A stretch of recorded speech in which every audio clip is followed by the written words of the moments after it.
Let's see. Everybody can see the live now. I think you see that. Yep, it's here now. You see it now? Mhm. Yeah, there it is. Okay. Yes, come. All right, all right. Shabbat shalom, everybody. I'm Captain Shazay Al-Ray. As always, I want to give all honor, power, and glory to the Most High Yahweh in the name of His only begotten Son, Yahweh Shai. I appreciate everybody's patience. We had a little technical difficulty right there for the class. So everybody in the room was patient. Kick this out. There we go. Everybody doing good? Yeah. Everybody feeling good? Feeling great? Yes, feeling good, feeling great. Feeling good? Feeling great? You sure? All right. We're gonna be reading some scripture today. Praise to the Most All High. right. All right. How about you, young lion? Yeah. Let me see it. Let me see it in your eyes. All right. How about you, my good brother? I already know. All praise. Today, if everybody can kind of see the lesson, and see the title of the lesson. The title of our lesson today, of our Sabbath service today, is Egypt is keeping 2/3 of its slaves. 2/3 of its slaves, Egypt is keeping. They ain't going nowhere. All right. Everybody understand this. And you know, when our people look around society and we look for reasons or excuses to believe in this society or captivity or bondage, you know, whatever you want to call it, it's real hard to find those reasons justifiable. Now, if anybody in the room, can anybody in the room give me some reasons that you do not believe or have trust in this society? Hands raised if y'all got something. Like what? Hands raised if you got something. Okay. Can anybody give me a reason that you don't have trust in this society? That you don't believe in the American way? Okay. What you got?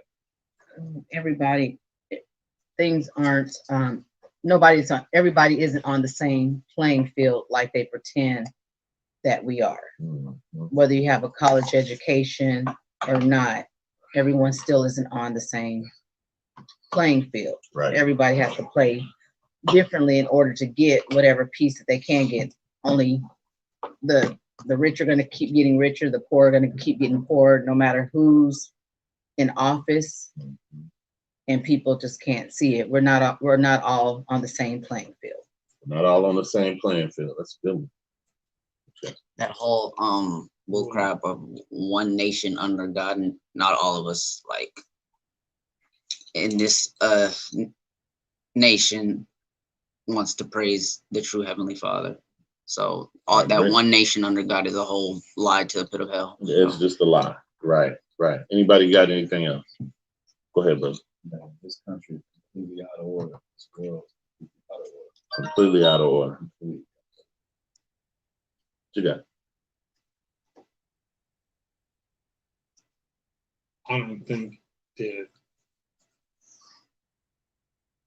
our nation of people, as who we are identified as Israelites, I don't think we will ever get true biblical justice until the Most High comes back. And that's the reason why you don't have faith in this society. And that's the reason why I don't have no respect or faith.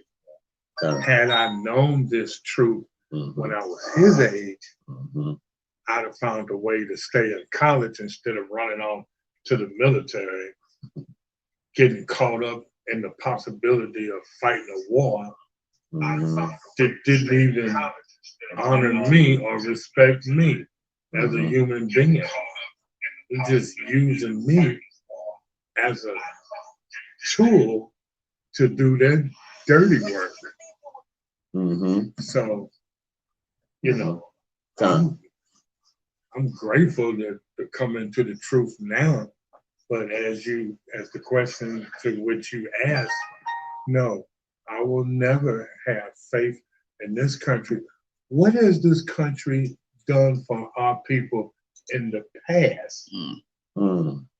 If they didn't do anything in the past for our forefathers, what the hell do we expect them to do for us and our children and our grandchildren and our children's children's children in the future? Not a damn thing. So it's our responsibility to take the time and the intellect to educate our children and let them know who they are. Correct. Anybody else? Anything else? You got anything? You don't want to start. Good. Okay. So however, we could go on and on. School system. Oh. Now see, and see when I think about the opportunity our people have to believe and have faith in the Heavenly Father, I really don't.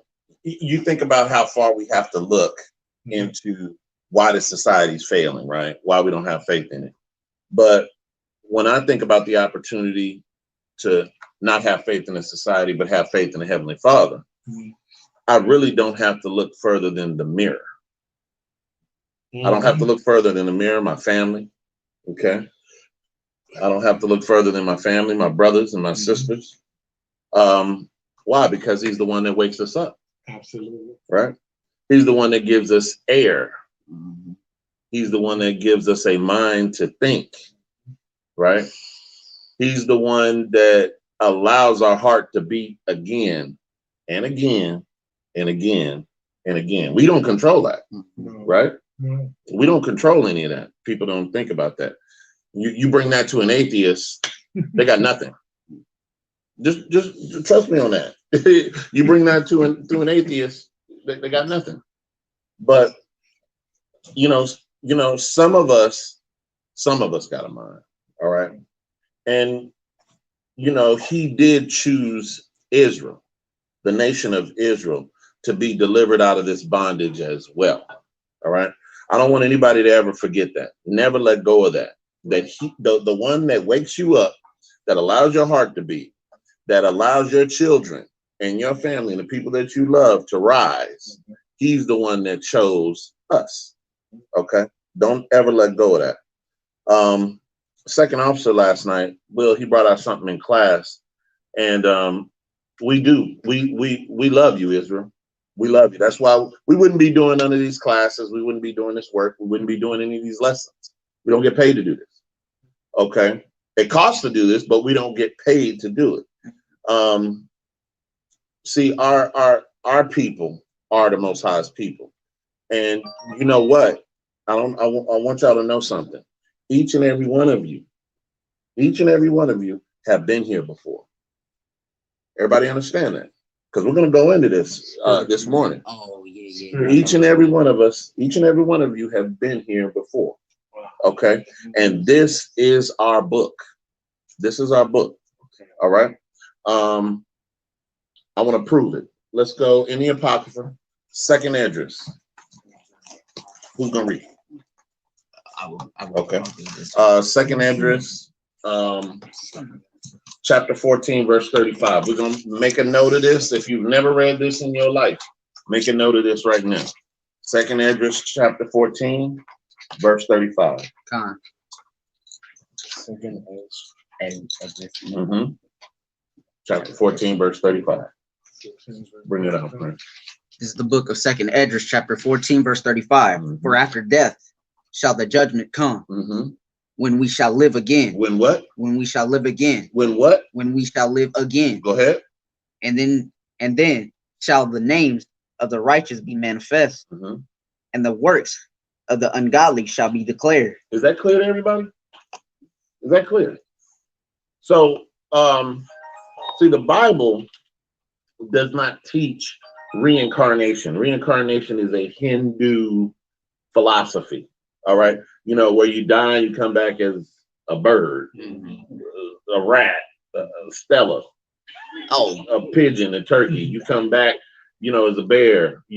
That's Hindu philosophy. That's Hinduism, reincarnation. The biblical term is regeneration. That's the biblical term for what we're speaking about right here. All right, and we just went into Apocrypha. Now we're going to go in the New Testament and prove it. Let's go to Titus chapter 3, verse 3. Titus 3 and 3. 15.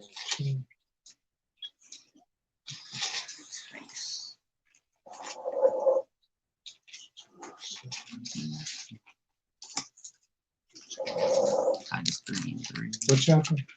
3. Verse 3. Oh, okay. Got it. Come. Go ahead, bring that out, friend. Okay. Go ahead. Titus chapter 3, verse 3. Mm-hmm. For we ourselves also were sometimes foolish, We ourselves were often sometimes foolish. Go ahead. disobedient, Mm-hmm. deceived, Mhm. serving divers lusts and pleasures, Mm-hmm. living in malice and envy, hateful and hating one another. Mm-hmm. You see that? We ourselves were sometimes foolish. We ourselves used to do all of this. Go ahead. But after that, the kindness and love of Elohim, our Savior, toward man appeared, Mm-hmm. not by works of righteousness, Mhm. which we have done, but according to his mercy, he saved us. So according to his mercy, because that is his gift. Read. By the washing of regeneration, By what? the washing of regeneration, By the washing of regeneration. Y'all see that? By the washing of regeneration. Go ahead. and renewing of the Holy Ghost. And the renewing of the Ruach HaKodesh. This is the renewing of the Spirit. Not only are you regenerated, and it's a washing, you are brought into remembrance of who you are and who you are called to be, according to the Most High. Read. Verse 6, which he shed on us abundantly through Hamashiach Yahushai, our Mhm. Savior, Mm-hmm. that being justified by his grace, we should be made heirs according to the hope of eternal life. We should be made heirs. We became heirs because now we have a chance to repent. We got a chance to change because he sent Hamashiach Yahushai, who the world ignorantly calls Jesus Christ, in the flesh to give atonement for our sins. So we could be adopted back into the fold. You understand? Now let's go to Ecclesiastes. Ecclesiastes chapter 1.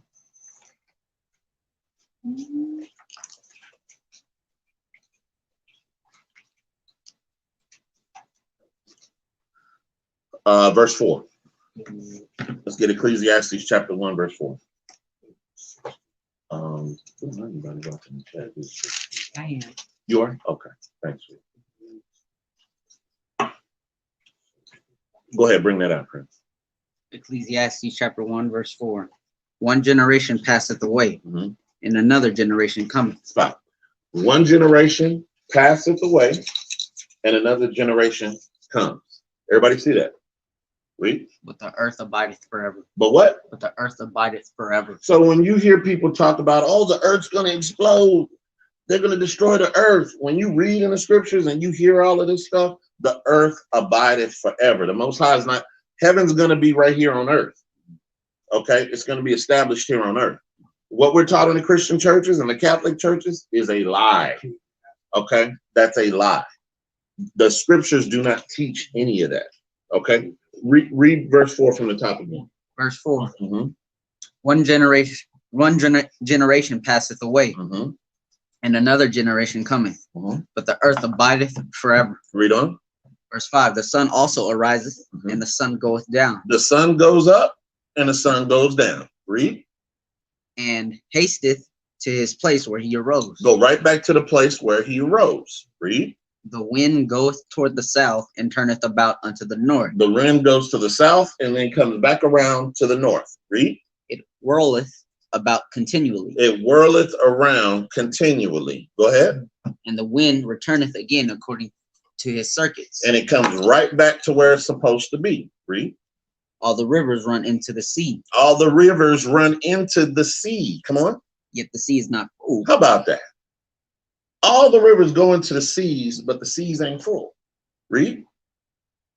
Unto the place from whence the rivers come. Mm-hmm. Thither they return again. Read. All things are full of labor. Mm-hmm. Man cannot utter it. Mm-hmm. The eye is not satisfied with seeing, nor the ear filled with hearing. I can't believe what I just saw. I can't believe I just heard that. We're full of that as people, right? Read. Verse 9. The thing that hath been. The what? The thing that hath been. Read. It is that which shall be. The thing that hath been is that which shall be. Read. And that which is done is that which shall be done. And there is no new thing under the sun. Read that again. Take your time. Verse 9. Verse 9. The thing that hath been, Mm-hmm. it is that which shall be. Mm-hmm. And that which is done is that which shall be done. Mm-hmm. And there is no new thing under the sun. There is no new thing under the sun. No new thing under the sun. Go ahead. I was thinking about how in my mother's generation, how you see afros, bell-bottom pants, and certain garments. Mm-hmm. You know, even dresses and skirts and stuff. I'm noticing that's all coming back, even in this truth. You know, more women wanting to wear their natural hair, Yep. or natural braids, Mm-hmm. and having afros. And now there's an issue with people getting fired for having their natural hair and wearing it. But that sounds familiar, right? Yeah, but back then, that's what, you know, we were doing anyway. Right. And we're trying to get back to that, being us, being natural, being who we are, Right. not straightening our hair or things like that.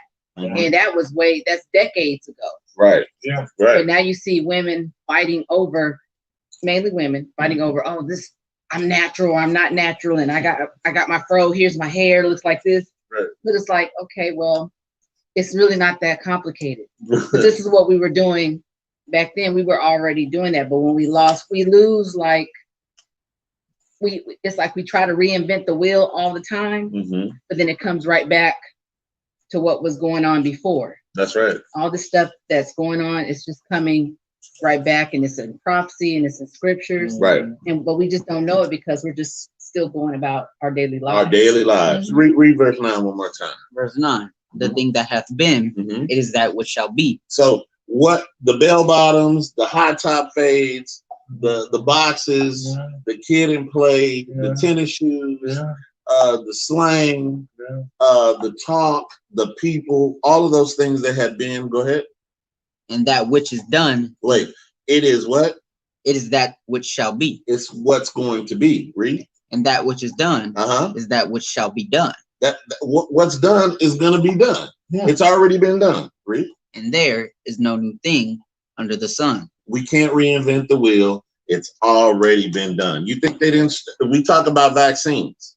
Do you think this is something new? This ain't nothing new. Right. All of these things is nothing new. You know, the only thing that's the newest part of what's happening right now is Israel waking up. This is the newest part of what's been happening, but it has happened. It has happened. And the children of Israel were in bondage, and they were delivered out of bondage in Egypt. So that which has been shall be done again. It's almost like their first awakening. Right. It's no new thing under the sun. Okay. This will be the last. Now, this is the last captivity. Absolutely. That's good. Let's show what some of our people are doing right now in this captivity. All right. My son, can you turn that around? Can you get that camera straight? Hold on. Let him go ahead and get his bearing straight. No, not like that. Yeah, you're gonna have to tighten that. So it doesn't know. You know, my father. Let me see. Back in Yeah, you got to turn it all the way around. He told me that he said. Yeah. Just pick it up and turn He it said around the like that. same Go ahead. thing the scripture Hold is it. saying now. Okay. He said there is nothing new. Okay. Scoot it Just down. going on now was going There you go. on Can you see it, hundreds Pete? of years ago. How's that look? Looks good. Okay, You hold just on now, hold on now. Yeah, okay. Now, let's go ahead and let's get this Greater Hampton video. Greater Hampton video. Okay. I'll tell you when to pause it. You already see what's going on, right? Kamala Harris made history today with a lot of firsts. It's a moment in history that little girls and women of color across the world are watching. People across Hampton Roads are speaking out, inspired by what this means to them. We turn now to Angela Vargas to hear their reaction.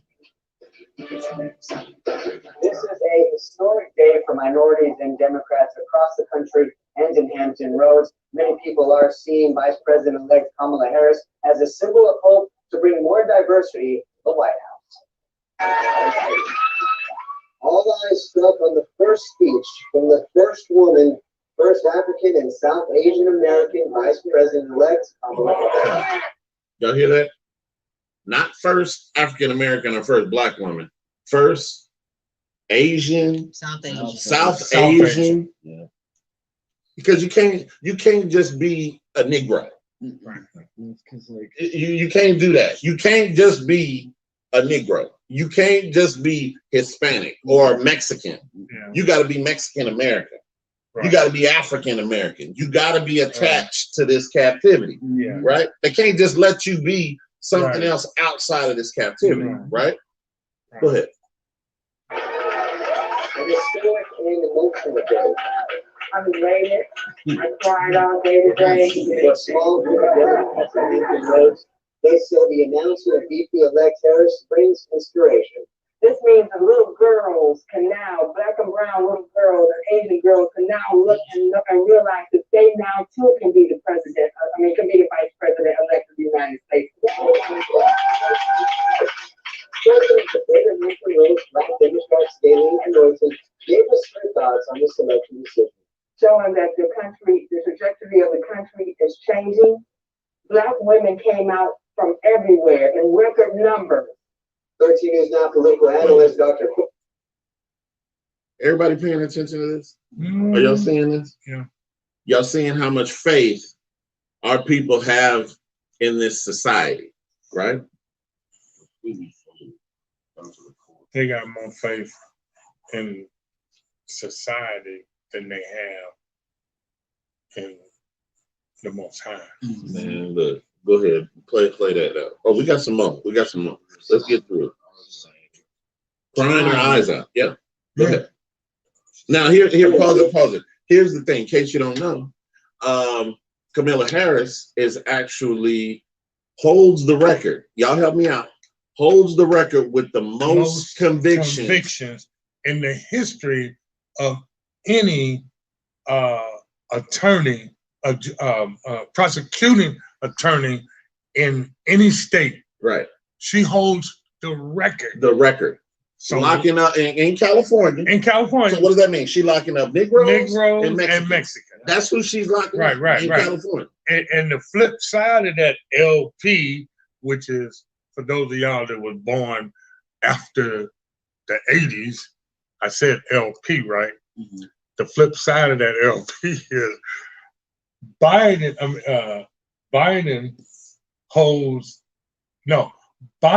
wrote the stats that put all these brothers in jail. The crime bill in New York. The three strikes. Right. He put the 3 strikes together and she enforced it. So is everybody on the same page? He wrote something in the law. Mm-hmm. She came along and backed it and enforced it. Mm-hmm. And that law that he wrote into Congress, that had to deal with our people. Right. So not only does it have direct influence on the history of our people, but she's married to a Jewish man. Fake here's my question. Do you think that a woman whose husband, woman whose husband is of a nation who's claiming to be your heritage is going to have your best interests at heart. Hell no. How could that happen? It's not going to happen. All right. Go ahead. Let's go ahead and get through this. Considers Harris to bring a culture shift in Washington. At a time when our country is as diverse as it's ever been and getting more diverse, having diversity in those top office role models is really important. Okay, So I think that's enough on that. That's enough on that. Let's go to the next one. Yeah. No. Go ahead, Jaden. You got something? I did have something. It was What you got? remember I was talking about my friend, like during the election, I was talking about my friend where he thinks that Harris is gonna kill Biden. Oh, kill him? Kill him? Shalom, shalom, Shabbat shalom, Shabbat shalom. Shabbat Hey, shalom. y'all grab some chairs right there. Or y'all can just come on this side. Y'all can come around. Come around the right there. Okay, so you got a friend that thinks Kamala Harris is gonna kill Joe Biden so she could be President. Right. Okay. But All right. but I get what he's saying because No. that's what people, which I've heard, people are hoping because they you know how they always talk about how old he really is, Mm-hmm. and that if he don't live, she's going to be next in line because that's why there's so much talk about her being vice president. Mhm. Who's ever in the history do we really care and talk about the vice president elect like they do her now? There hasn't Right. been. I mean, you just saw Yeah. the sister. They're They in acting like tears. she's They're acting president. like she's president. Because they Right. know right. if he does die and that she's going to be automatically next in line because that is really what people are hoping. Right. So the next one, let's get the young black conservative video right here. Go, hold on, pause it real quick. Okay. Go ahead. So basically, and I just want to make something crystal clear, and I think we as a nation of Israelites should understand and focus on. It doesn't matter if we'd had one one black running for president, which was Obama, and what, 8, 9, 10, 11, 12 years later, we have first African-American female running for vice president. At the end of the day, listen, we got to get our heads out our asses and get our heads in the script, okay? It doesn't matter. It doesn't matter how many of us they put in there. Each one that they put in that office, in that position, they are not able to do a damn thing for either one of us sitting at this table, okay? No. They have to go before Congress to get approval on everything. Mhm. We need 589 rolls of toilet paper in the White House. The White House is running low on toilet paper. You think they got a chief engineer in their building and facilities that they can go to? Hell no. They had to go to Congress. They had to take a piece of paper to Congress that has something to do with logistics for the White House before they can get approved. So don't think for 1 minute. Don't let any of this blind us. We have to take care of ourselves. We have to continue to educate and mandate each other and educate each other on what really is going on. All of that is a frost. At the end of the day, we're just a bunch of niggas and sticks and Mexicans. And this is real. This is the society that we're living in, and this is why we are talking about Egypt keeping 2/3 of its slaves. Right. This is exactly why Egypt's going to keep. I mean, we're just going to demonstrate it. We're just going to demonstrate it. And like I said, if y'all have something, I appreciate that, son. If y'all got something, raise y'all's hand because I want to hear from y'all. And go ahead, bro. I know you do. That's what I hear. I take you are talking about the current state of Babylon. Well, Watch this. I tell you what. Watch this, and then we're gonna come back. Okay. We're gonna come back. Let's go ahead and play that. Black lives have never, ever, ever mattered to the Democrat Party. Black votes always have. The Democrat Party has established how they token niggers. Token niggers. You heard that right. Democrat Party, they want us to permanently be in a state of fear, racism, white racist Republicans. They just put a black person in the White House for 8 years. They didn't do anything for us. Here we go. Oh, it's such a box. So we are so scared to try something different. Democrats, they do nothing for you, and that was supposed to be all right. Not anymore.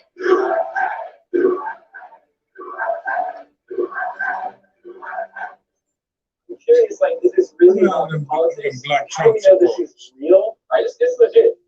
Yes, I'm beautiful, and a lot of family photos. Yes. A lot of people, so that my family was brainwashing, and that would be fun. I've had people I've known me for 7 to 10 years that have texted me and told me that I have a mental illness. Ready? Move it up. For my sister at one time to say that you're a traitor. Traitor to who? A traitor to my race. How do y'all feel about black conservatives? Like, y'all house people. Y'all just trying to please this white man. These are lost, disturbed, self-loathing people. Notice that all of those youngsters have caps on. I think some people assume this is a play for both. Well, I haven't changed. I'm not gonna change. Voting for Trump is not That's something about that sounds like It's I more got for species. for us too. Why does it make you feel like you're wearing? Makes me feel like a pro American. Why you vote for Trump?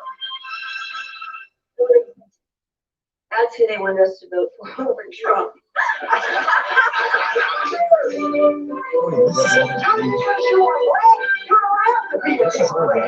black gay conservative, and I am proud of that. We have so like He said he was black, conservative, and gay. That's an oxymoron. That's an oxymoron, man. Right. But they're celebrating this guy. Yeah. Right. Yeah. What you got? It's like 2016. I'm not sure. Because like I heard like that's what they wanted to vote over Trump. Like, Oh yeah, they wanted you to vote for Hillary Clinton, right? Yeah, that's, right. That was Okay. 2016. What you I got? bet they wouldn't be doing this if they know that Donald Trump's sins is now their sins just because they voted. Yeah. Yeah. That's a good one. That's a good pop. What else? You have a question? No? You got something? Go ahead, brother. Nothing's really changed. 4 years ago, 8 years ago, 2000. Right. Like you're saying, man, we're still who we are. We're still who we The are. words that you use, man. See, listen to me. Hold on. Let me finish. Go ahead. You know, we're still under captivity. Kamala Harris ain't even black. She's Bring it up. Indian, Babylonian, her mama, that. Her dad's Supposedly Jamaican. Supposedly. Jamaican, Right. but he was an Edomite. You do the bloodline research. Because scriptures say you are what your whatever your father is. So that's what she is. But Esau is using her. Yeah. Yeah. To what's that word, man? Appeal. Well, to appeal to our people. Like, Right. hey, Yeah. you know, we're gonna mesmerize y'all again, like we did with Obama. With Obama. Right. Obama ain't even. He's black. a Hamite. Is it Yeah. Kenyan? Hamite. Is he like a lion? What is it? African and a white Kenyan? one. Kenyan. Kenya. And you know, this Candace Owens, she's on the other side of the political aisle. Mhm. Even though she's being ostracized, Yeah.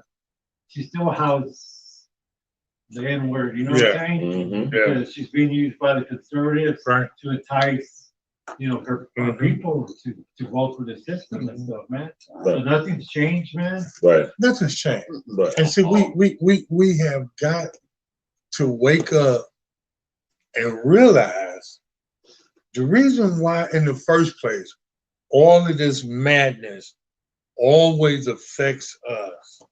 And each and every one of us sitting at this table and in this room, we have the key answer to that. And he just said it, and nobody even picked up on it. Reason why they're actually fighting over us. They are actually fighting over our vote. So who do they talk about? The Hispanic vote? Yes. And the black vote. And the black That's vote. all they talk about. The Hispanic vote, That's all they talk about. the black vote. You don't hear them talking about the Asian vote. You don't hear them talking about the Arab or the Portuguese. Let me tell you something. Let me show you how much power we got, and we don't even know it.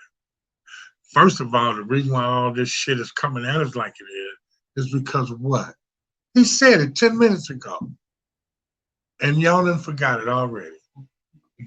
We are the chosen. And it's taken centuries and centuries and centuries for it to finally float up the river like a sailboat for everyone to see. See, the world is waking up. Israel is waking up. And all we have to do is remain prayerful, remain active in our word, in our scripts, in our fellowships. We don't have to go out and march. That is the silliest crap I ever seen since the 60s, since I was sitting on my dad's lap. What the hell is marching gonna do? They don't change the damn hood. Has it changed anything? Has it changed anything? Why all these changes come about? Because we have names. We're not calling on the false name no more. Come on the name. Come on. That's our power. That's right. That's right, brother. How about Shem? How about Shem? How about Baraka? Dara. Go ahead. Let's go ahead and finish. That's right, brother. That's right. Go ahead and finish that. We only got about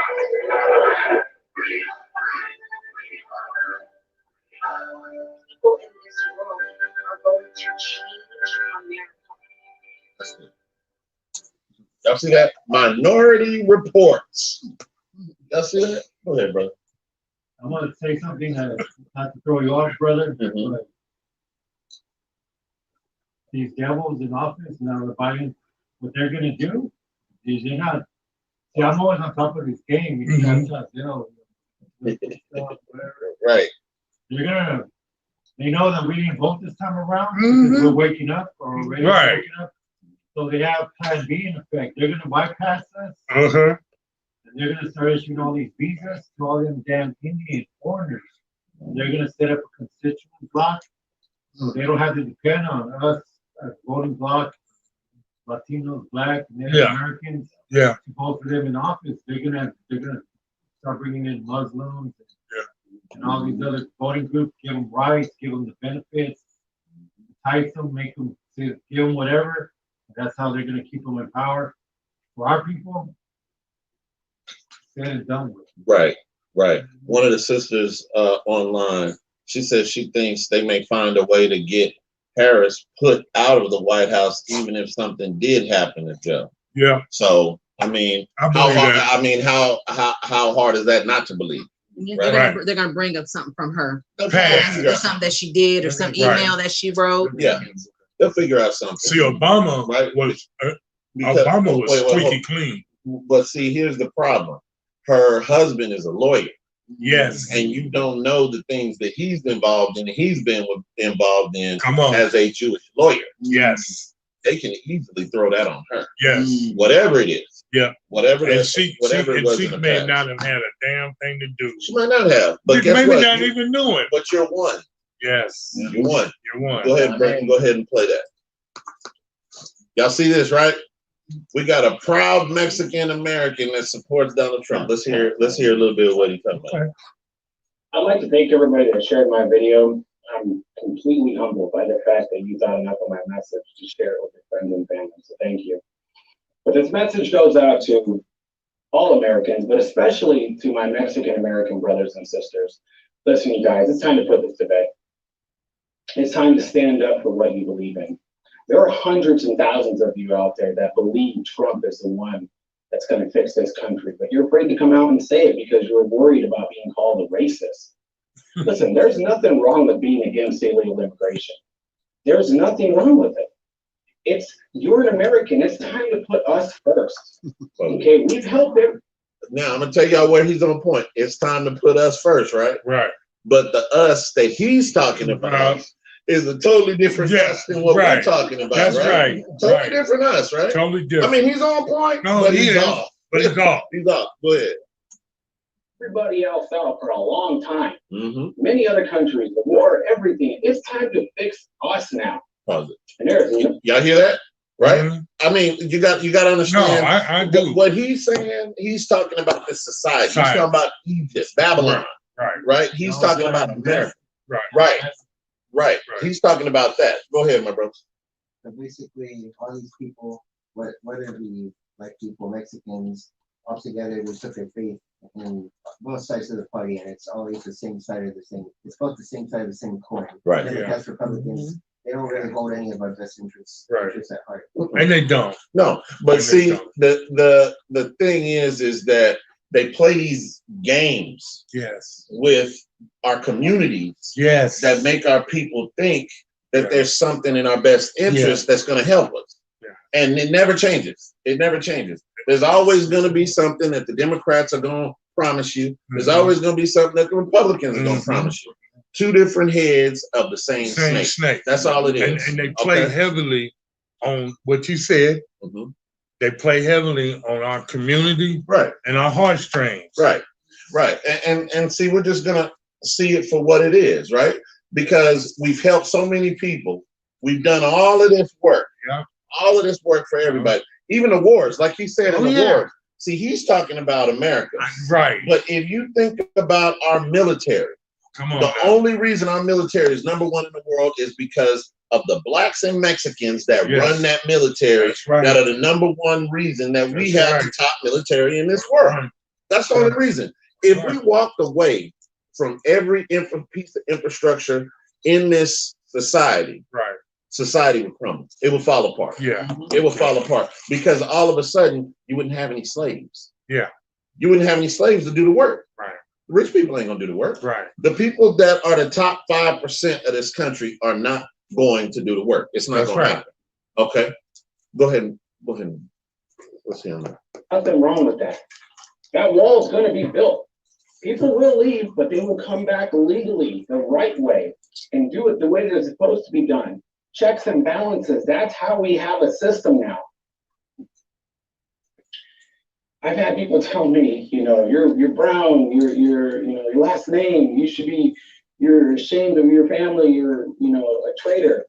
How can I be a traitor? I'm an American. I'm putting my people first. Look, I'm proud of my Hispanic background. There's nothing wrong with that. But I'm American first. Stop it. He's American. What part you ain't understand? But I'm saying that I listen to this on my own. And I have to play this among my people to make sure I'm not crazy. Right. Okay? I heard it. Make sure you're I had to hear it twice. I had to hear it twice to get the gist of it. Right. He forgets, or he conveniently, he's personally thought Willie Lynch syndrome. You got it. One day he got it. Yeah. Tacotia, right? That's a coconut. It's a coconut. The Mexican version of Uncle Tom. A Mexican version of Uncle Tom. Okay, you're gonna bring that up. What up, Sonny? Bring up the changes. Remember,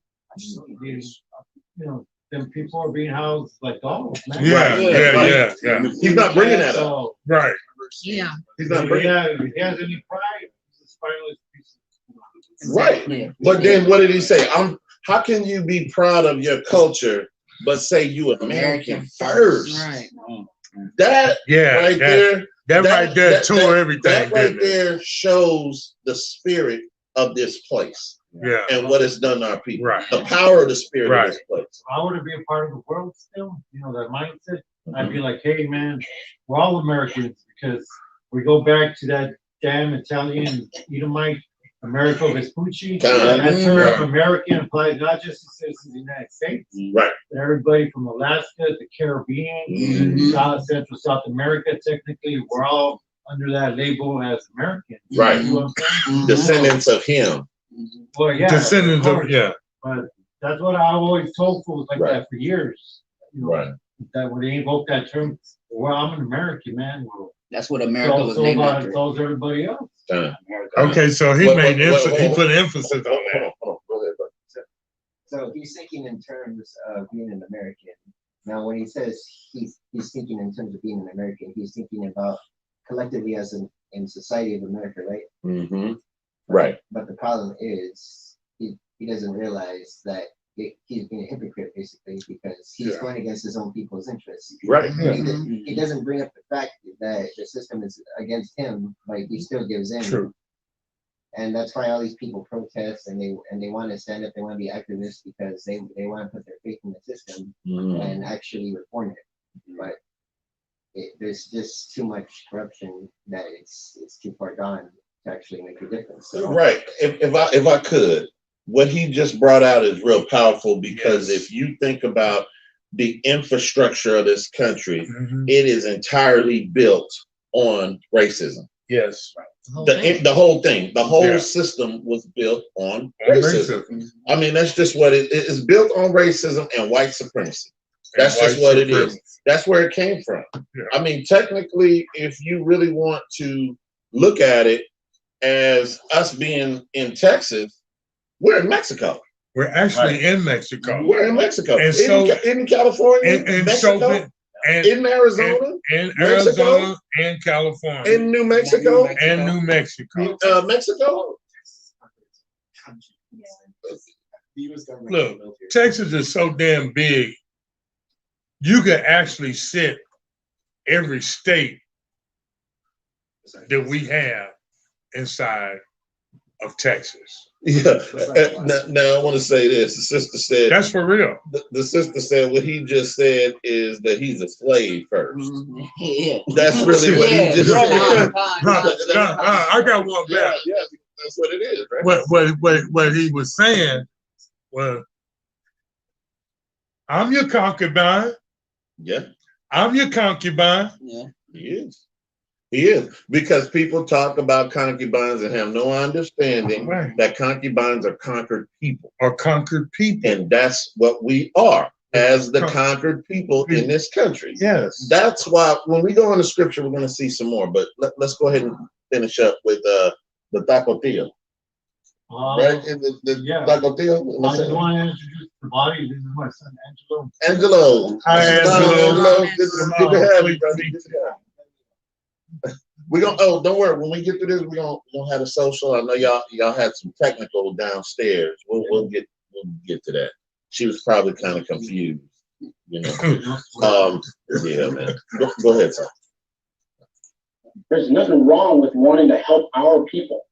And that's what we're doing. I know you're upset with what you're seeing on TV. St. Louis protesters stomping on that flag. Men and women of the military died for that flag. And you're stomping on it like it means nothing to you.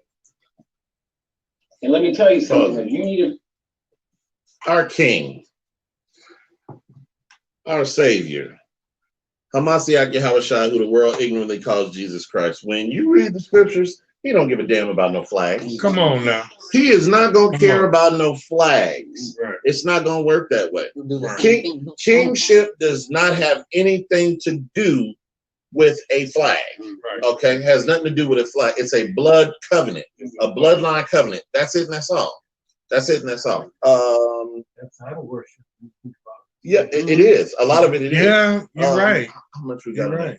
I think we're done with Tapatio. Yeah, I think we're done with him. I couldn't remember. Today. I just remembered coconut. That's all I can think about. Let's go ahead and get YD. Yes, sir. Yes, sir. This is a touchy subject. This one's going to be oh my God, I'll leave the room. Interesting. Okay. My wife and I had this conversation for 3 days in a row. Okay. And almost led into an argument. Okay. So there's a lady named Iyanla Van Zandt. Is that her name? Mm-hmm. Okay. I guess she's supposed to be a life coach or something like that. Yeah. So yeah. Yes. She started in the magazine, either Essence or Ebony magazine, and she had her own little area, Yeah, yeah. that's where she became popular at first. Oh. And then didn't know once that. she got picked up on, then she Oh, was yeah. over and got her. Because Yeah. when the magazines were popular, Essence and Ebony, when they were real popular amongst us, that's when that's how she started. Yeah. Okay. That's how she eased in. Is that turned on? Ivana. Yeah. Yeah. Okay. I just wanted to Fix make my sure. life. I just wanted to make sure it was, Yeah. All right. Go ahead and play that. Right Who are you? Michelangelo. Okay. Nice to meet you. I've been out with black women or approached black women before they even do this, and how many kids you got, how many baby mamas you got. Dating outside my race, I haven't had no issues like that. Come on, man. Okay, Come on. I've been practicing abstinence for 3 years. 3 years with no sex. I'm looking for someone that can respect my views on this, someone that can love me for me. And you are both. Well, yeah, I don't date black women now because of past experiences. They like to place that strong personality on you, and sometimes you just kind of, just like, stand on this place. So, do you have any idea why you're here? We share some of the same opinions about why are black women so angry. Was your mother angry? Why the hell you To a certain think? degree, yes. She had that anger inside of her, but she made sure that she didn't pass it on to me. I see how she handles that, and she gives off that vibe that I get from women here. But when it came to me and how she approached me and taught me about women, she said, "Don't deal with this." That's interesting, because as a black mother, my work was to help my son understand it so that he would know how to stand in with a black woman. There you go. Okay. So I want y'all to kind of understand first while we're watching this. The men are going to be half truth about a lot of the things that they're going to say. Half of it's going to make sense. Half of it ain't. Right. Okay, because half of it is actually fact. The other half of it is Willie Lynch. Okay, and if you don't know what Willie Lynch is, Willie Lynch was a slaver, and this is, for the edification, I'm just going to shoot straight.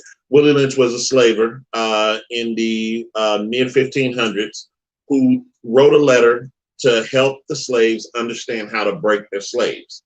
And what he taught them was, for when you ride into a town, you take the biggest, strongest one in that tribe. That's right. You beat him, you tie him up, you rape him, you tar and feather him, demoralize and quarter him in front of the entire village. Yeah.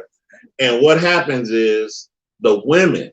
This was the interesting part about the Willie Lynch letters. You guys haven't read it in a while. It's been some years. The first thing that he said was the women immediately go into preservation mode, survival mode. There you go. Thank you.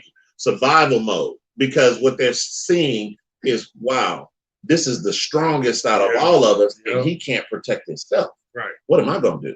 Right. Well, guess who she's thinking the only one that can protect her is the slave master. It's the slave master. So a lot of that syndrome, it works both ways with the men and the women. That's what they did to conquer in North, Central, and South America. Okay, that was what they did. And if you haven't read it, look up the Willie Lynch letters. You'll learn how the devil knows better than anybody how to be the devil. So go ahead and play that, sir.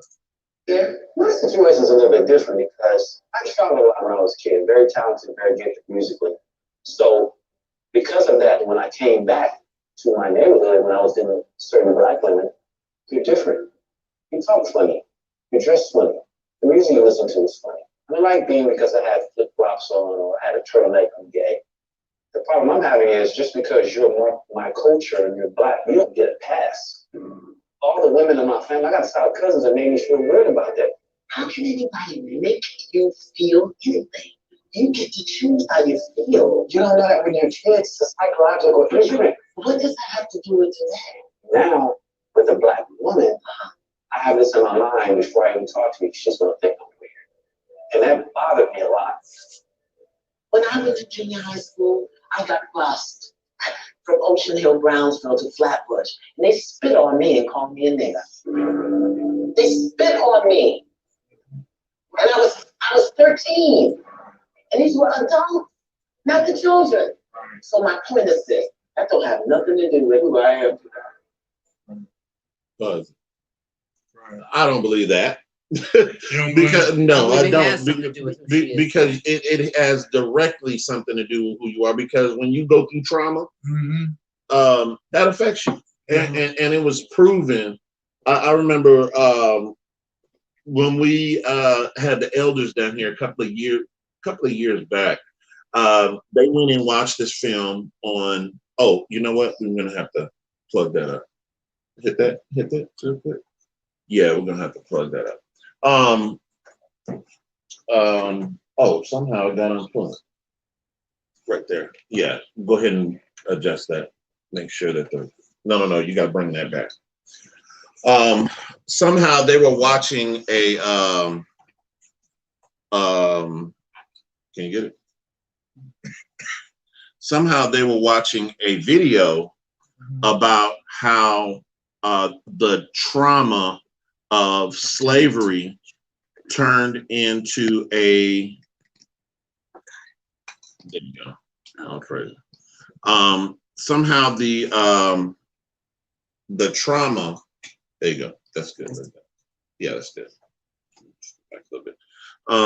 The trauma of slavery was so vicious that it turned into DNA. It turned into a bloodline trauma to where it came out in the offspring of the children.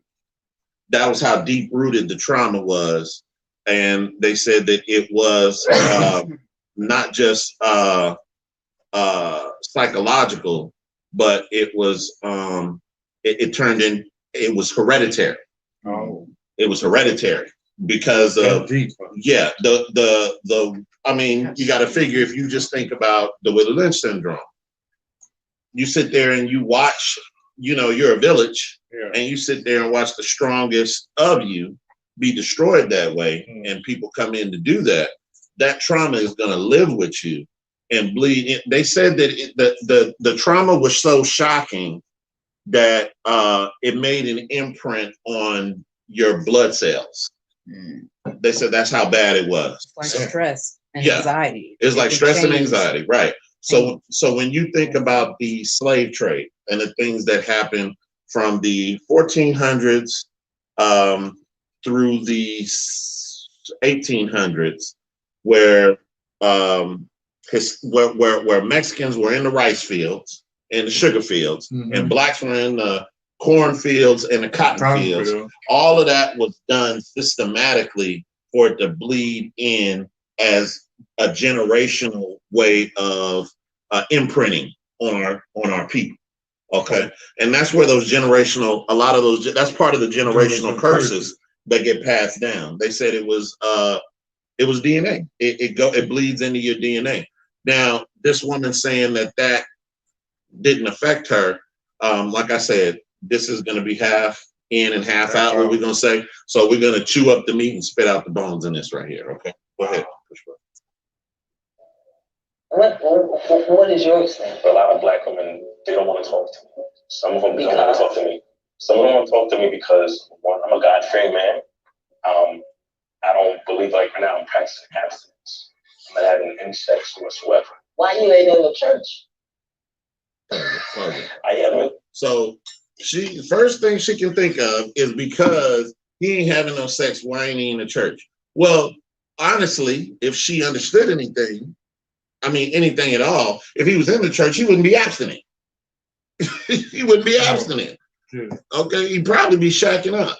Yeah. Unhappy and wouldn't be sitting here. I mean, he's a different kind of example for what we're seeing right here. Right. But the example that he's giving off, like I said, is a positive example to one extent, but it's going to be a bad example when it comes to dealing with his own people. All right, go ahead. The church. I'm going to think about the church one. If you don't have a collar, they don't want to talk to you. I'm straight up. But does you know what the collar represents? Huh? I guess it's purity or leadership or divine power. Yeah. About power. That's what it represents. Okay. But let me tell you why I've called you here today. I invited you here because my intention is to dismantle the myth of the angry Black woman. I believe it's a myth. As a Black woman, I believe it's a myth. I invited you here for a mix-up tonight, just to be with some women, all kinds of women, all ages. We all have a story, we all have an experience, and we all get to choose. Tonight you get to choose how you're going to experience these women. But I do also want to thank you for being here. Thank you for being a demonstration, because I know there are hundreds of thousands of Black men, all ages, who've had these experiences. And I believe it is my intention for us to hear. Hello? Okay, that's good. Yeah, they're gonna have a mixer, is what it was, what you were saying. No, we'll watch it another time, because that mixer is gonna get out of control. Go to the go to that one.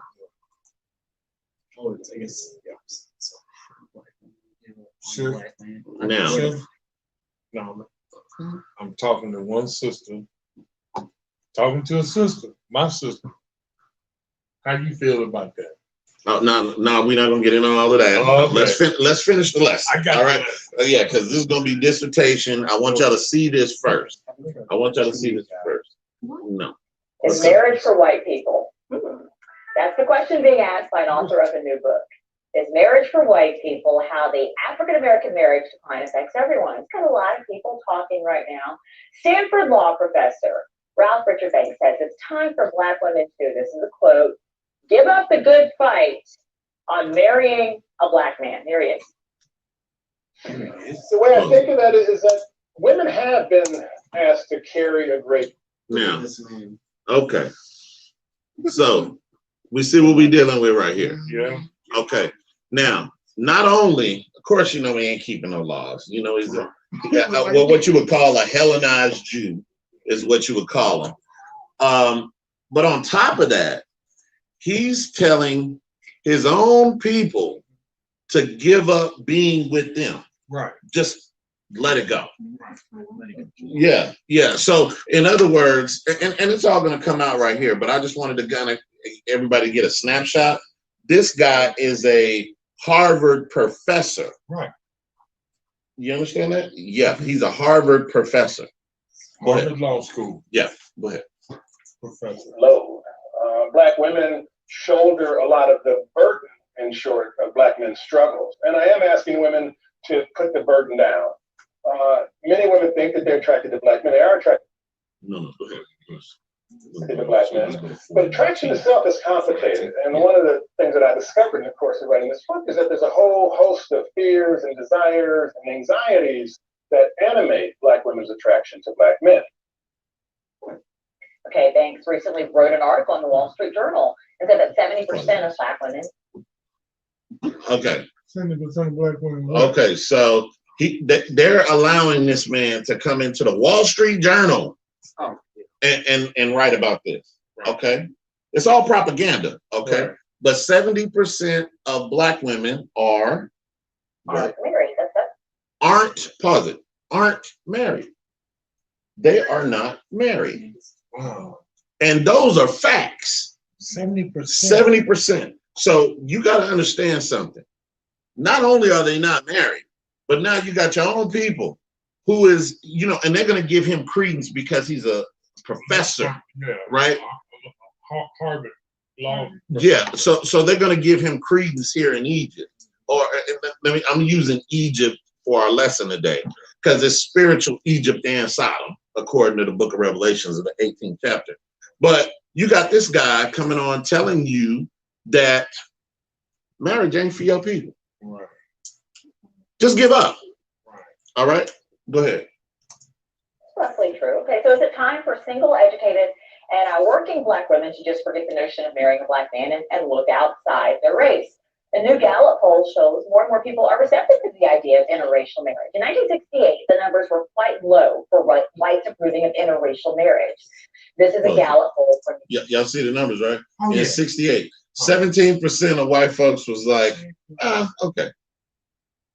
1968. In 68. So you got what? 83% of white folks was like, hell to the no. Hell to the no. And you got here, 56% of Negroes was like, yeah. All right.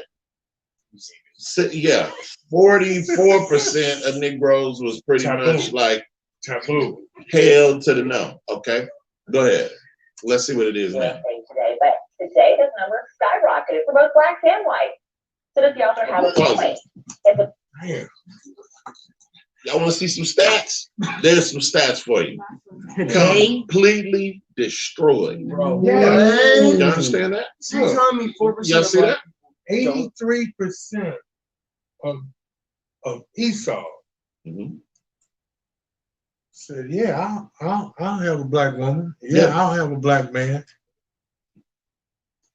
96% of our nation said,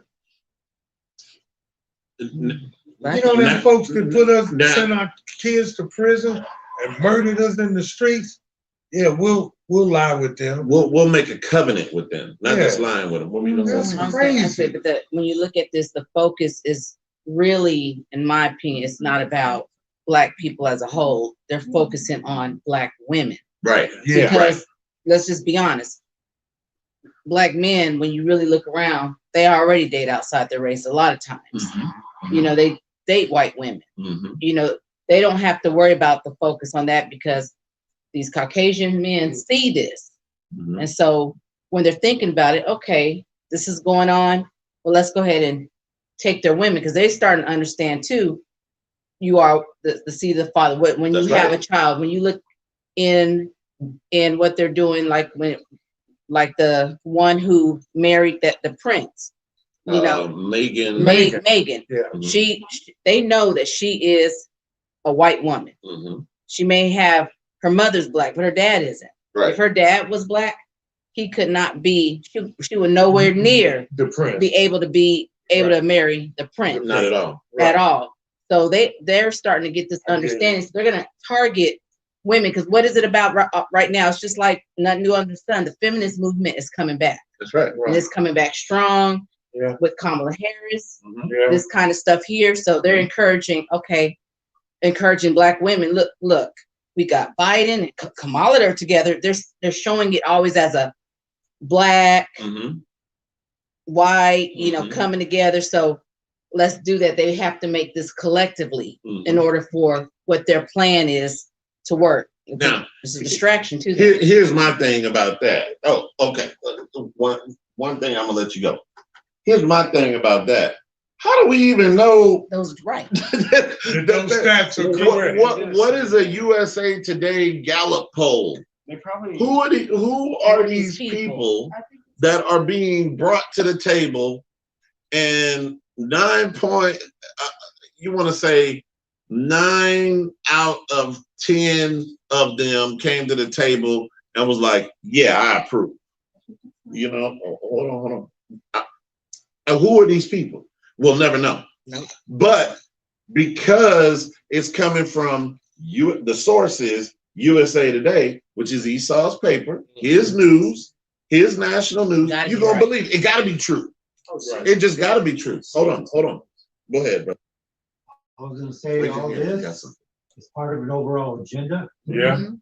It's not just going to stop with feminism. Right. They're going to bring back LGBT. Yeah. Gay rights more. Yeah. Focus it stronger. Destroy more of the so-called traditional nuclear family units. Kill our people. Kamala, she's got, I don't know why people are embracing her. She's got a track history. She was throwing in Jake women in prison in California when she was Attorney General. Right. For truancy. I don't know, y'all. For truancy. We just had that conversation. No. Hold on. For truancy. Truancy. Yeah.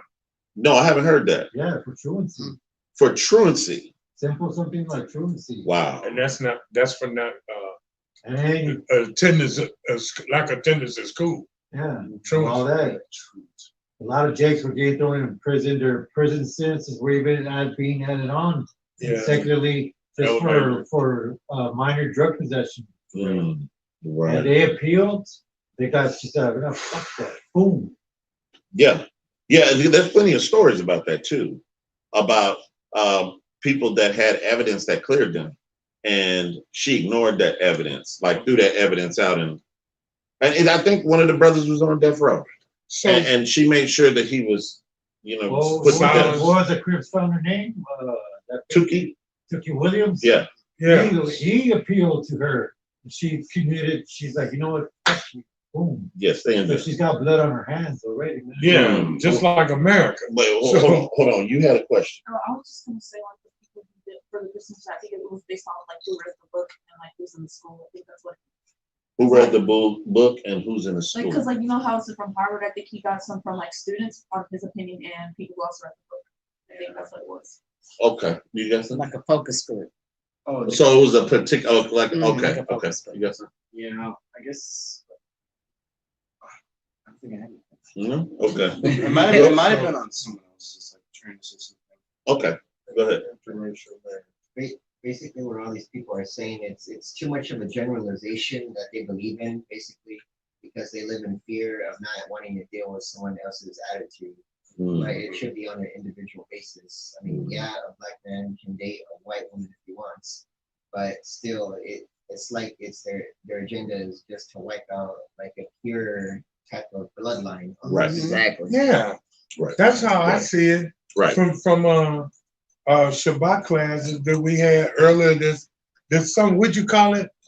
The whiting out, Whitewashing. and then when I came into the truth, I can't think of the guy's name, but he's doing something else. Shajai said he's doing other things, but he made a program for Shabbat, and it was called Whiteout. He wrote a book, and that's how I found out about them writing us out of the Bible. Oh, okay. Yeah, this is crazy. It's nothing new under the sun. Right. But let me say this. And I've traveled a lot in the military when I was younger, and I see how other nations interact and work and live. I don't have a hateful bone in my body for another, for any race of people, for that. I may have disagreement. I may have a little anger, but it's different. Anger is not the same as hate. That's what I'm trying to say. No.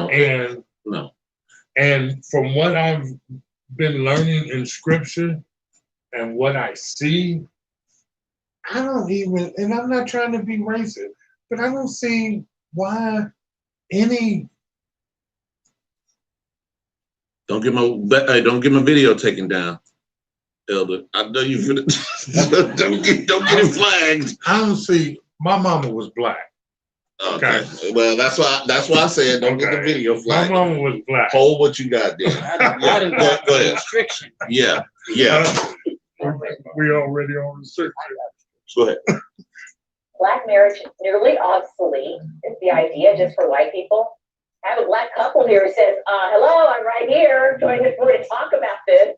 As Lamar and Ronnie Tyler, bloggers for Black and Married with Kids. All right, Tyler, I guess my first question is, what is your reaction to what you have just heard? A lot of people have been talking about this.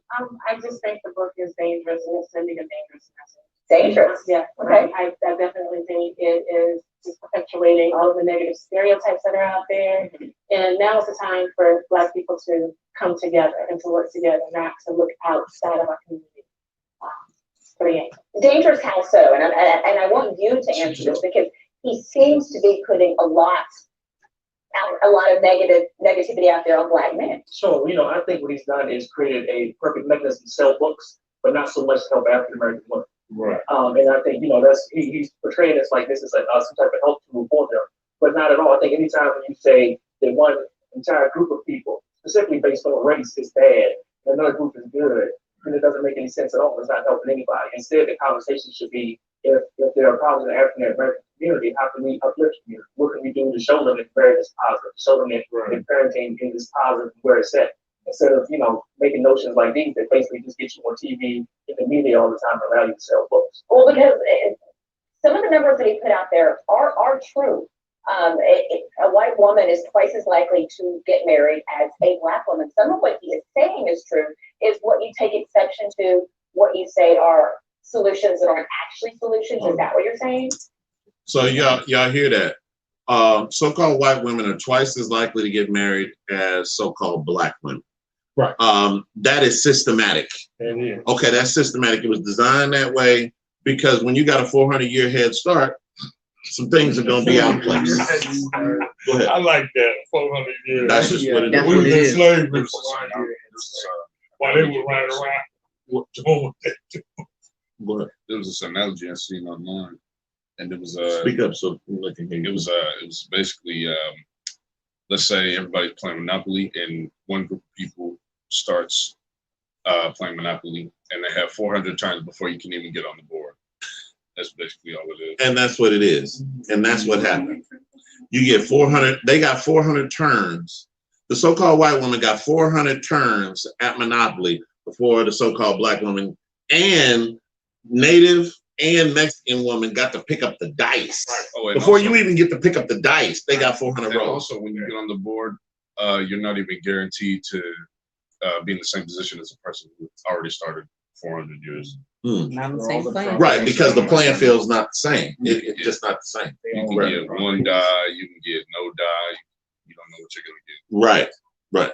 It's just like when you go to other like countries and other places where you see certain things, like when you go like to parts of South America, but on TV they show South Americans that are actual Spaniards, right, or Caucasians, but they don't show the indigenous people of that land. They have that out. They do. It's like America is instilled in everywhere, on how they do things. It's like when you go over there, you see this, like, how we may have little statues here, but you go over there and you see these tall, huge statues over the city of the Caucasian Christ. Right. And so it stays in their mind systematically, even in our language, like so-called Black people, all we know is how to speak English. So it tells you who conquered us. So-called Hispanics, where they speak in Spanish. And some of them, like me growing up, even though they're Mexican, so-called Mexican, they think they're Spanish and don't understand that those are still Caucasians, Europeans. Right. It's like there's a systematic oppression all over the place. Yeah. It's all over. It's not just here. It's just that we're Babylon. So everybody looks to us. Right. And kind of right. Like takes from it. Right. The sister online says that all the extremely rich and wealthy on the text, what are the Gallup polls? I'm not sure what that means, sis, but sounds like you were trying to say something, but try to reword that for us so we can kind of bring that out. Go ahead. Exactly. Solutions that are not actually solutions. So if it's true, let's get down to why it's true and bring forth the real solutions for the Black community. Okay. Yeah, I think interracial dating is fine. I think who you fall in love with is who you fall in love with. But again, when you say this group of people and this, see, she agrees with that. She's like, hey, let's all get along. Yeah, I agree with that. But see, y'all got to realize something. The attack here, it looks like it's all on the so-called Black woman, but it's really on the man. It's really on the Black man to get him out of the way. Because once you get us out of the way, then they can literally repopulate themselves. Because that's really the concern. They got a low birth rate. Using our women. Right, using our women, right. and you using the best women on the planet. Yes. To repopulate yourselves, and that's what they want to get back to. Go ahead. For instance, which is Black men are bad and you shouldn't be with them. And I think the craziest thing about all of this is the fact that he's married to a Black woman. So what if she took his own advice? They wouldn't be married now. So what you're saying is, okay, let me sense That's what's crazy. He's saying, look outside of your race because there's a problem with your race as opposed to just be with whoever you choose to be with, regardless of what their race is. Is that what you're saying? Yeah, this is a two-part thing. Part of it is that, and part of it is this thing about the black man being so bad, just perpetuating these continual stereotypes that we've had now for generations and generations. And the problem becomes when you have people in communities that don't see marriage every day, that don't see those positive images of marriage portrayed, they start to believe things like this. When they see books and they see movies, and they see different things, some of the marriages for white people, they start to actually get that into their conscious, and then that passes down from generation to generation. Because there are plenty of positive images of black marriages out there. I mean, we've got the Obamas. I mean, there's Will and Jada. That's enough. She cheated. Yeah, She should have left Will and Oh, Jada. no, that was enough. That was enough. Oh, we shouldn't even have went past the 23rd second. Go to no, not that one. Go up. Go up. Go up. That one at the top. White women. Because you're gonna turn the camera around. Oh, yeah, this holiday, get the fuck this up. Don't mute it. Just play it. Entertainment the whole family will love. Switch now and save $700 on Galaxy S20 Plus, only on Verizon. Okay. You're invading my private.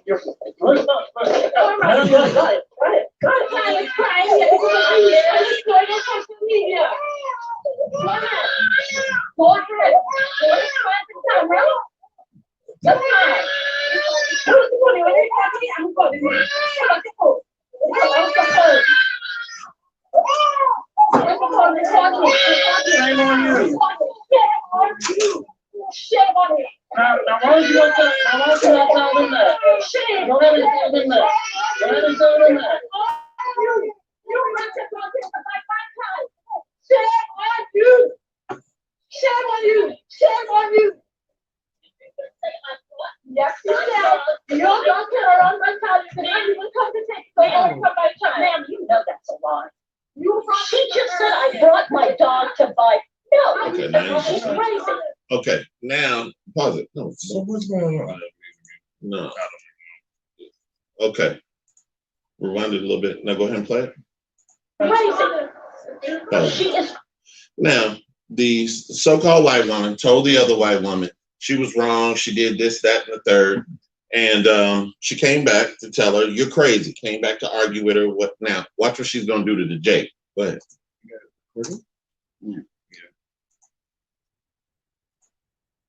You're crazy. Pause it. Good. See that? She slapped him. Did y'all see the hate? Yeah. Y'all tell me if y'all saw the hate in that. Yeah. Okay. She was okay with going over to, her sister of her nation and go back and forth with her. Right. He said one thing. One thing. You crazy. Right. Go ahead. Let's play. Watch. You just hit me, right? You just hit me, right? You just hit me. And I have that on camera too. Thank you. God. Yeah, fine. No, they all don't be having shoes. Yeah, she had shoes. The cave dwellers. What the hell is that, Georgia? The cave dwellers. Look like No, they're not. Watch. Girl, go inside your house. Go inside your house. You want to come to talk to me? You want to come and talk to me? I want your phone. You want to record me? You got a dog, all right, man. Let me tell you something. Are you a mother? Are you a mother? You have children, all right. Well, then you need to have some respect for my child. You want to know, I don't know for my child. You think you want this? I don't care. I don't know your dog. Don't do that. I don't know your dog. Here's the dog. Here's the dog. Here's the dog. You're invading my private. Those dogs. Y'all see that? She'd have to get. Wait. No, hold on. No, but I know where you go. Wait, do y'all see that? Yeah. Do y'all see the demon? Can y'all? No, not the hell with aggression. Do y'all see the demon on this woman when she turns to him? Yeah. She's turning to her. She's smiling. Right. It's just simple disagreement. Yeah. She turns to him. His own. You see that demon. Rewind it a little bit. Just look at her face. Look at her countenance. Just check it out. Look at that.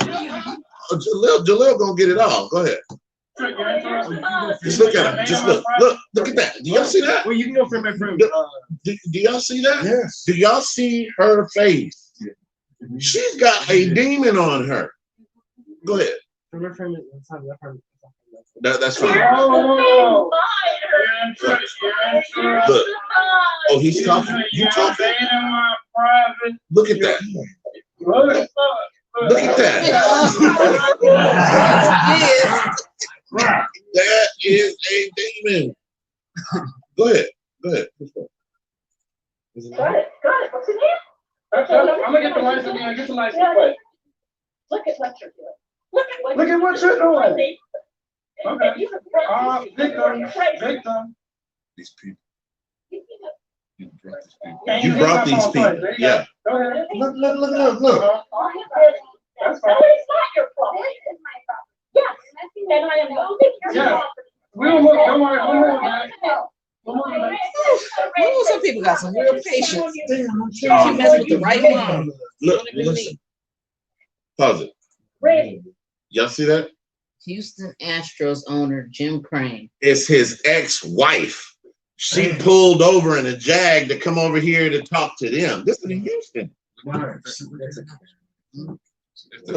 ahead. Shame on you. You didn't tell them that. Shame. Go ahead. Bye. No charges. That should be assault. Go ahead. What is assault? So, Y'all let her get away with it. yeah. So this is what we mean by having 400 rolls of the dice, because the sister couldn't even have attempted to act like that with Caucasians. Couldn't it? She walk up with no shoes on, acting like that. She's lucky if she don't get shot and killed. With the Chihuahua. Okay. And it looked like they in a private estate, you know. Look, this gated. This is what loving your oppressors will get you. This right here. We got to make this real clear. All right. You can go ahead and turn that back around. So, let me see how you doing on. Don't turn that. Yeah, turn the whole thing. Yeah.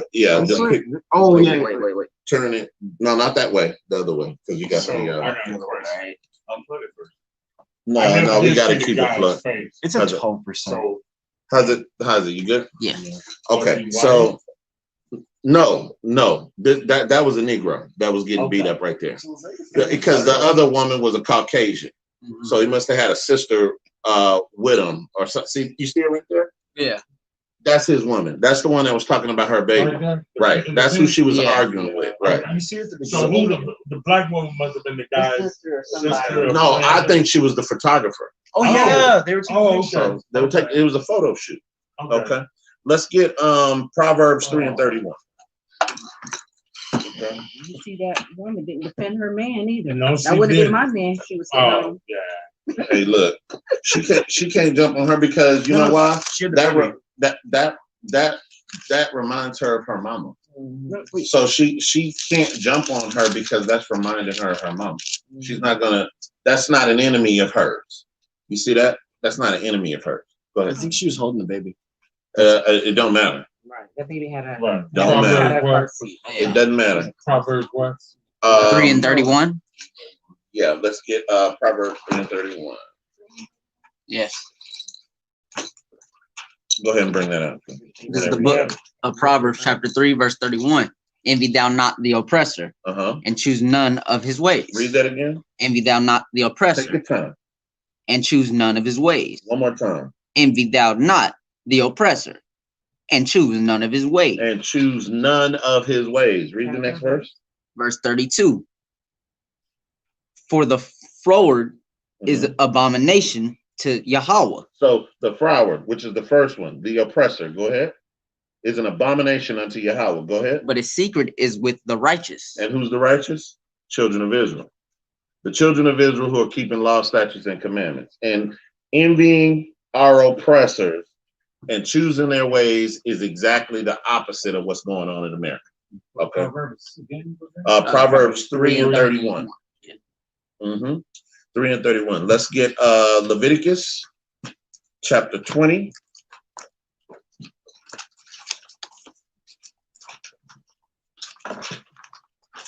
Leviticus 20 and 23.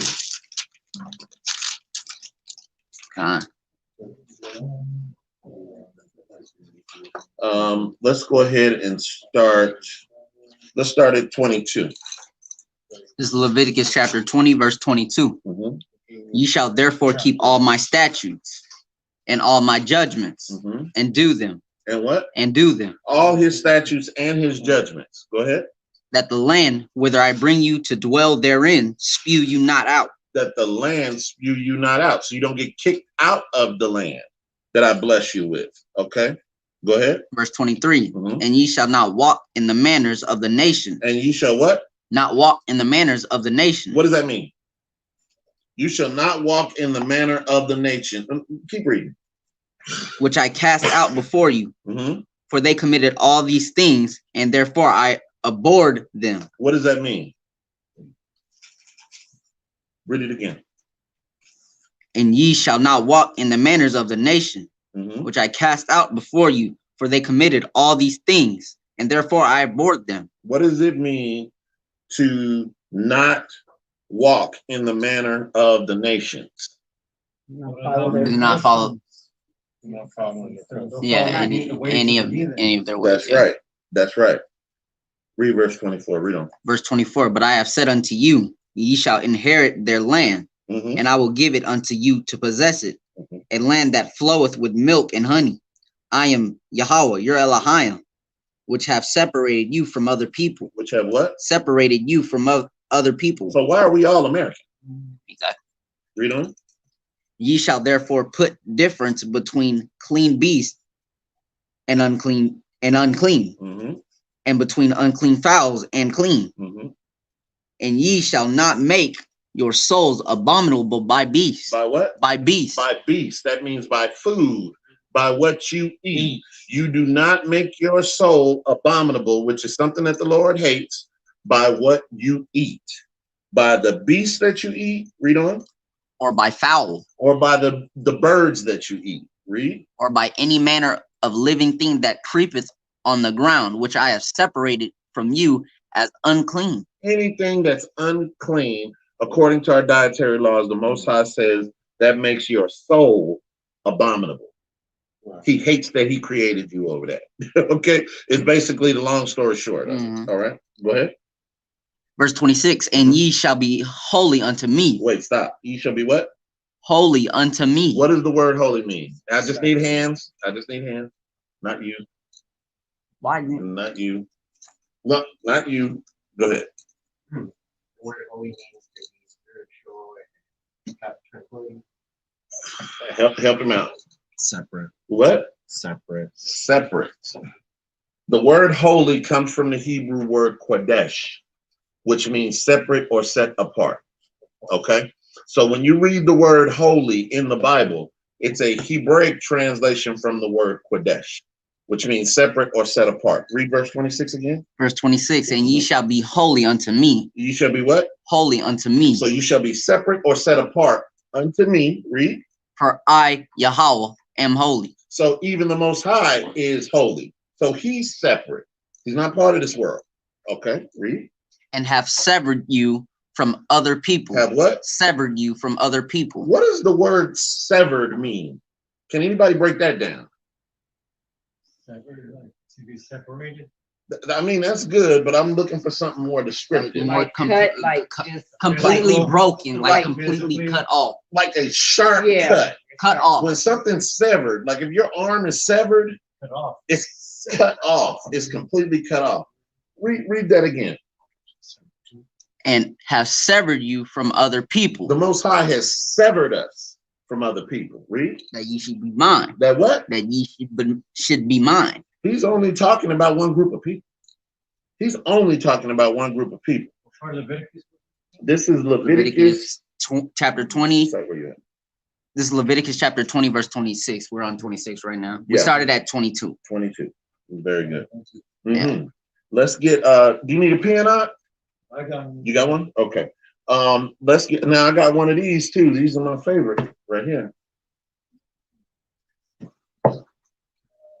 All right. So let's get the book of Luke. The book of Luke, chapter 19, verse 27. I'm finna hurt some church folk feeling right now. If you church folk and you watching this and you seeing us read the Bible, you're not gonna be happy about this. What color are the letters in your book? Red. Yours? On this verse. What color are the letters in your book? Luke chapter. What color are your letters? 19 verse. What about you? What color are your book?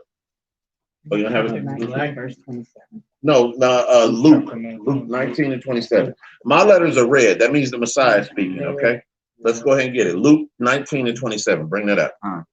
Luke chapter 19, verse 27. But those mine enemies. But what? But those mine enemies, which would not that I should reign over them, bring hither and slay them before me. Read that slower. Verse 27. But those mine enemies. But his enemies, read. Which would not that I should reign over them. So the Most High Son, Hamashiach Yahushua, who the world ignorantly calls Jesus Christ, he's saying my enemies that don't want me to reign over them. Okay? They don't want me to be the king over them. Go ahead. Bring hither. Bring them over here. Read. And slay them before me. And kill them. This is in the New Testament. How come we don't hear this in the church? We hear that the Messiah is coming back for hugs, kisses, dandelions. He's going to come back and celebrate Christmas and Easter. Good time, Jesus. Right. Right. He's going to come back and do Easter egg hunts, open presents with us, eat your Easter ham, right? Your Easter ham, right? Watch your cartoons, dress up, play dress up with you. Read that one more time. Verse 27, but those mine enemies, which would not that I should reign over them, bring hither and slay them before me. He didn't say I'm going to kill them. He's telling us to kill them. He's telling you, bring them over here and kill them in front of me. I want to make sure they did. You understand that? This ain't the Bible ain't no plaything. Okay? This ain't about religion. This is about the truth. Because the Most High is a man of war. You understand? And there's only one way that this land is going to be cleansed. I'm not going to go into that law just yet, but there's only one way it's going to be cleansed. But I'm going to tell y'all something. And I'm going to ask y'all this question. Do y'all think when the Creator sends his son back, if any of these people that we're watching right here, they were told they had to be with their own people and they have to separate from their oppressor, do you think that they would come to be with their own people and serve a so-called black man from the tribe of Judah? Do you think that they'll do that? No, sir. I'm talking about these Republicans, these so-called black Republicans. No, sir. These people, these jakes at the dinner table talking about they can't be with a black woman.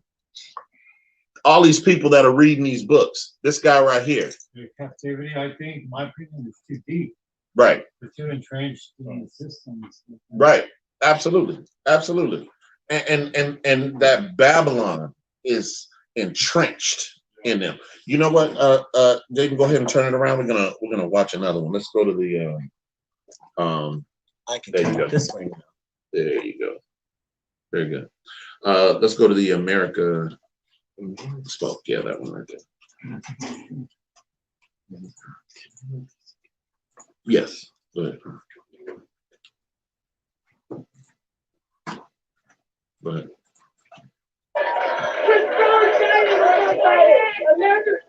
We won! We won! Pause that.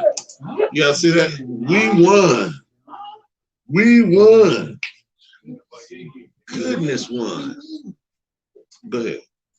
Goodness won! Yes, we won! Goodness! Never mind it! Goodness!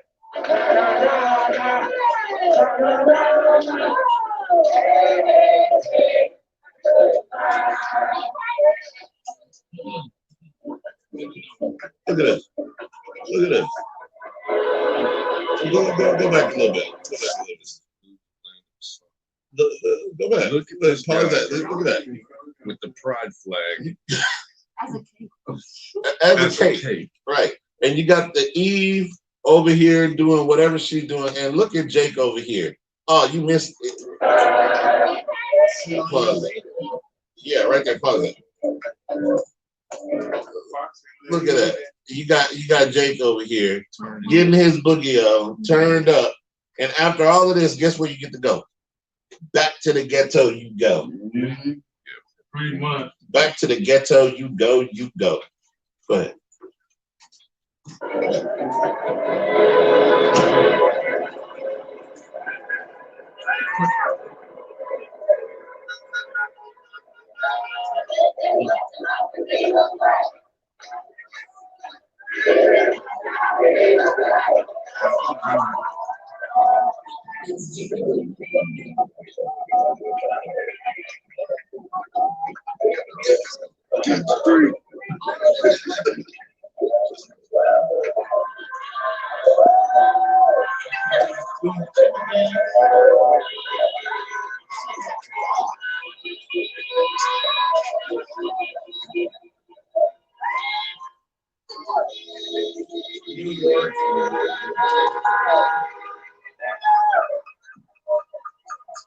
Look at it. It's Spike Lee.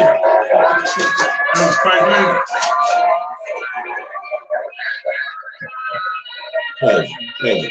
So you mean to tell me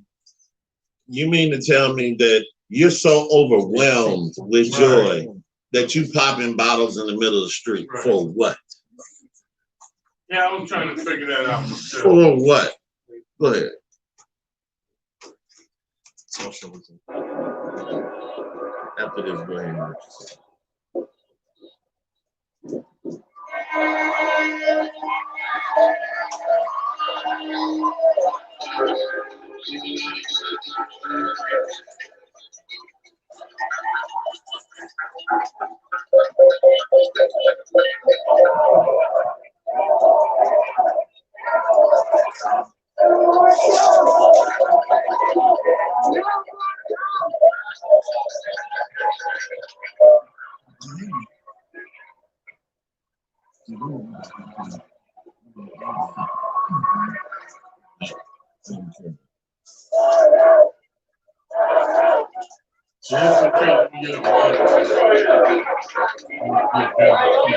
the Puerto Ricans out here. I really thought he could lean there.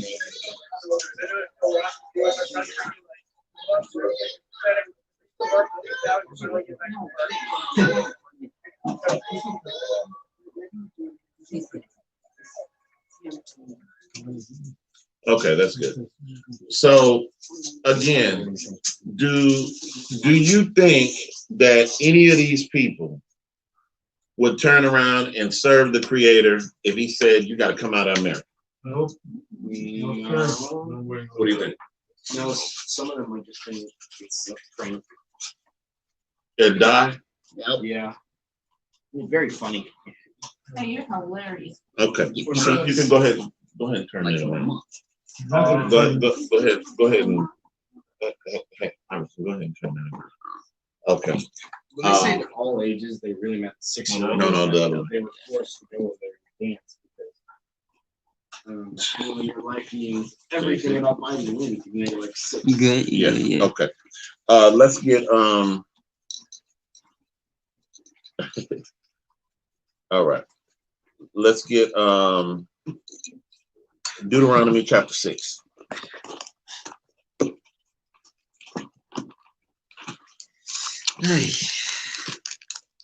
Deuteronomy chapter 6, verse 14.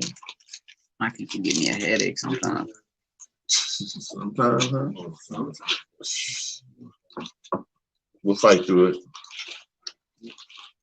Deuteronomy said 6 and 14. Okay. Mm-hmm.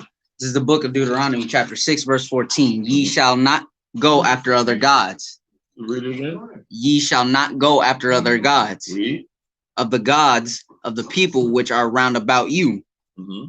For Yahweh thy Elohim is a jealous Elohim among you. Mm-hmm. Lest the anger of Yahweh thy Elohim be kindled against thee and destroy thee from off the face of the earth. Okay, read verse 14 and 15 again. Read from the top. Verse 14, ye shall not go after other gods of the gods of the people which are round about you. For Yahweh thy Elohim is a jealous Elohim among you, lest the anger of Yahweh thy Elohim be kindled against thee and destroy thee from off the face of the earth. See, because second officer brought out something else last night, that he was scared of the Most High's judgment. I am too. I fear his judgment because part of his judgment as a nation was us going into slavery for serving other gods. And when you think about some of the other gods that our people serve, Donald Trump, Joe Biden, Kamala Harris, food. Yeah. Say it again. The Queen. What pissed them off the most is this Islam. Islam. They serve in Islam. Women, animals, right? Right. All of these things are gods that our people serve. Okay. Let's stay in Deuteronomy. Let's get chapter 4, verse 30.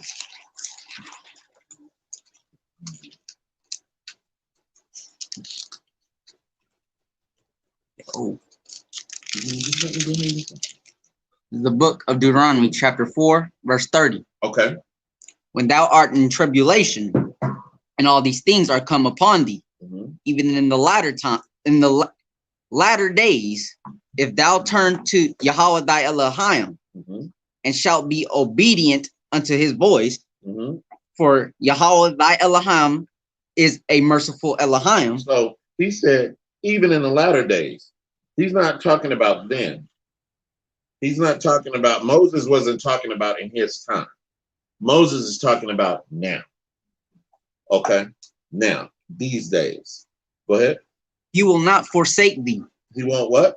Not forsake thee. Read. Neither destroy thee, nor forget the covenant of thy fathers which he sware unto them. Verse 32, for ask now of the days that are past, which were before thee, since the day that Elohim created man upon the earth, and ask from the one side of heaven unto the other, whether there hath been any such thing as this great thing is, or hath been heard like it.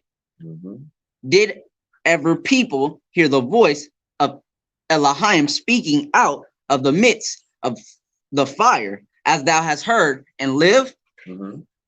Or hath Elohim essayed to go and take him a nation from the midst of other nation, of Salakia, of another nation, by temptations, by signs, and by wonders, and by war, and by a mighty hand, and by a stretched out arm, and by a great terrors, according to all Yahweh, your Elohim, did for you in Egypt before your eyes. Before your eyes. Everything you saw in Egypt was before your eyes. Okay. All the terror, all the evil, right? That was done to deliver Israel out of Egypt. Go ahead. Verse 35, unto thee it was shewed that thou mightest know that Yahweh, he is Elohim. There is none else beside him. He's the power. He's the power that does everything, that creates everything. Anything has to go through him. Go ahead. Verse 36, out of heaven he made thee to hear his voice, that he might instruct thee, and upon earth he shewed thee his great fire, and thou heardest his words out of the midst of the fire. Verse 37, and because he loved thy fathers, therefore he chose their seed after them. So because he loved your fathers, he chose the seed of your fathers after them. Read. And brought thee out in his sight with his mighty power of Egypt. Verse 38, to drive out nations from before thee, greater and mightier than thou art, to bring thee in, to give thee their land for an inheritance, as it is this day. That land is inherited to Israel today. That's the same land that we have today, that we are in exile from. Okay? Bring it home to verse 39. Verse 39. Know therefore this day, and consider it in thine heart, that Yahweh, he is Elohim in heaven above, and upon the earth beneath. There is none else. Do you know during the time of slavery that there was some of the slaves that wanted to escape, you had other slaves that didn't want to escape and wanted to go back? Were y'all aware of that? Oh yeah. And you remember, each and every one of you, again, have been here before, okay? Harriet Tubman told the slaves, if you don't come with me right here, right now, I'm killing you where you stand. I know that's right. Can anybody tell me why she did that? Huh? That's one way to put it. Anybody else? Wait, say it again. They snitches. Right. They'll tell where she's going and where they are. So if you're not coming with me, you gotta die. You gotta die. Right. So you come here now, or you die. Or you don't go anywhere. Right. Go ahead and turn it back around. Yeah. This way. Yeah, there you go. So let's go to go down. No, go up right there. It's not that one. That one right there. Yes. Go to scroll to the 54th second.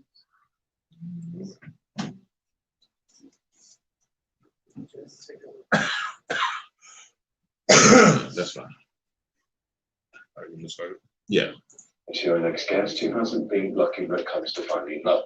She's Elizabeth Holt, and she has endured 4 failed engagements and has been out on over 200 dates, which haven't gone too well. But now she says that she's not Ruthie, she has found the one. Found the one. She's planning now to marry the love of her life, and who's with her today, her golden retriever. Now y'all cannot sit here and tell me that dog is not depressed. He looks mad. He looks like, bro, get me out of here. Is it me? Is it me? Nah, he's like, get me out of here. I've been stressing. What does that dog look like to y'all? He looks like he's medicated. Does that? It looks medicated to you. Looks mentally tired. Yeah. Mentally depressed. What about you guys? Huh? Exhausted. Go ahead. That's abuse. Go ahead. I guess she identifies as a dog. Okay. He looks very relaxed and chilled. Tell me about the love you have for Logan Humphrey and Logan, as you just looking at Logan's face there, that dog adores you. For that, there's no doubt. Yeah, and I adore him. It's a year ago today I rescued him, and the reason why I feel it's so important to, celebrate this by doing this is not only because I've been in lucky love by 221 dates actually, and counting. Thought I'd better correct you on that one. I rescued him a year ago today. He has a very sad past where he's now just turned 6, but for the first 4 years he was locked up in utility cupboards, cleaned up, beaten, starved. Yeah. And when he came out, he was rehomed very badly with dysfunctional families.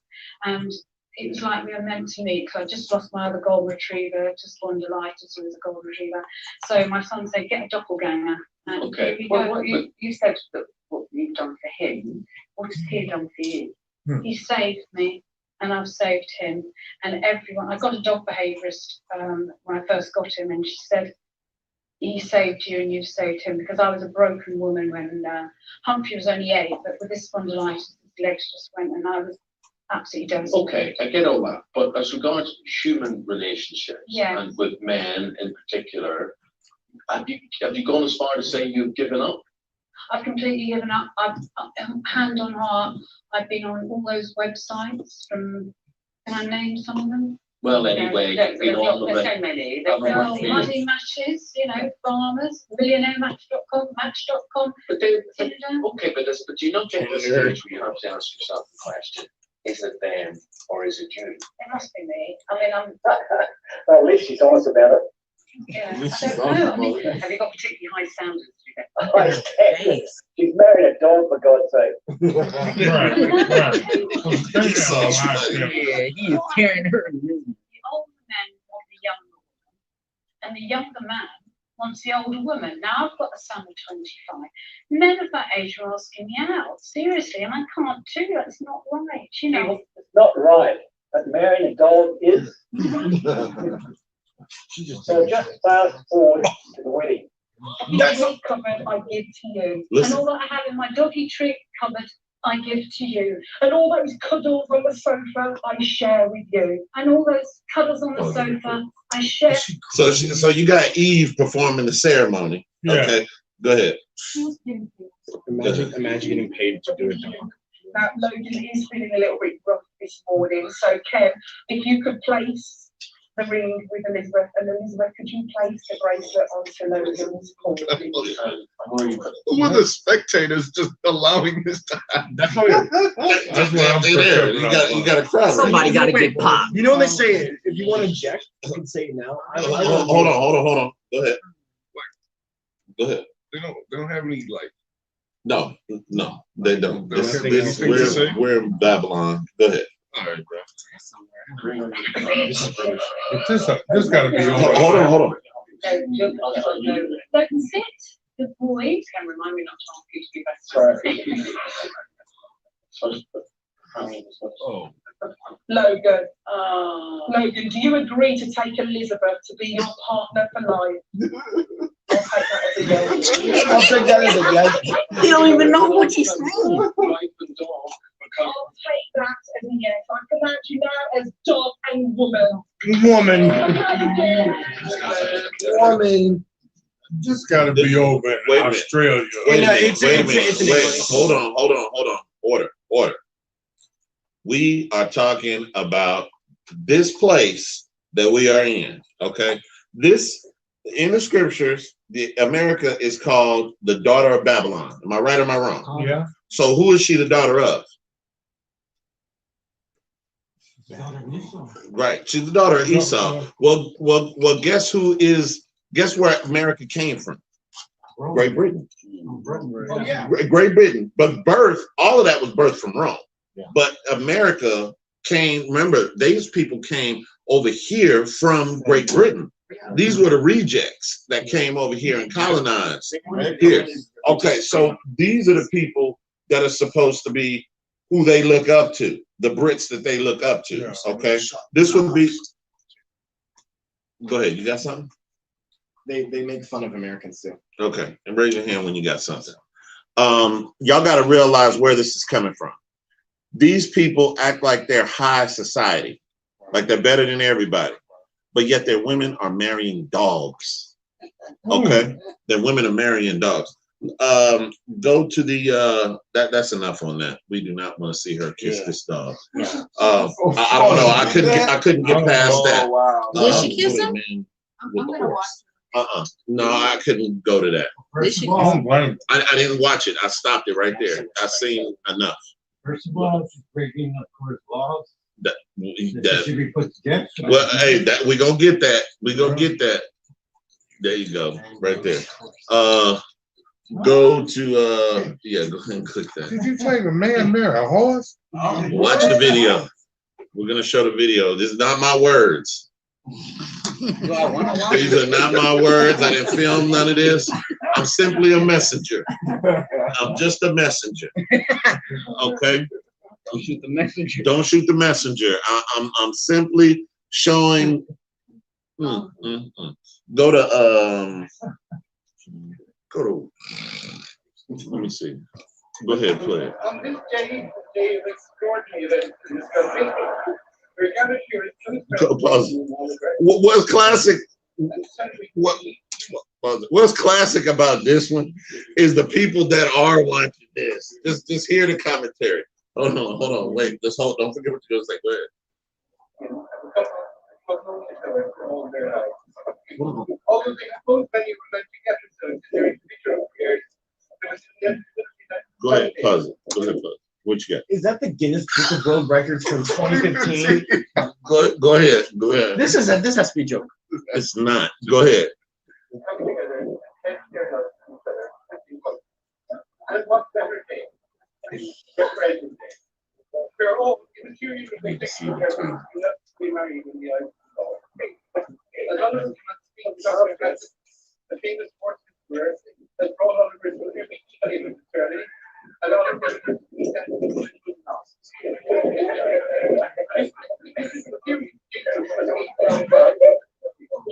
long ago, the everlasting partnership with sports in this country. The relationship between man and horse has been a defining one. It proves the relationship is 6 legs. Stands more soundly than the four. And so, we got to go back to the stage, and I ask you all, is there anyone here present who knows for some reason why this couple cannot be united? Let him speak now or forever hold Pause. You cannot tell me this ain't no stone cold freak. A freak damn demon. Y'all see this? Hey, remember, it's not just us that have been here before. Damn. Play.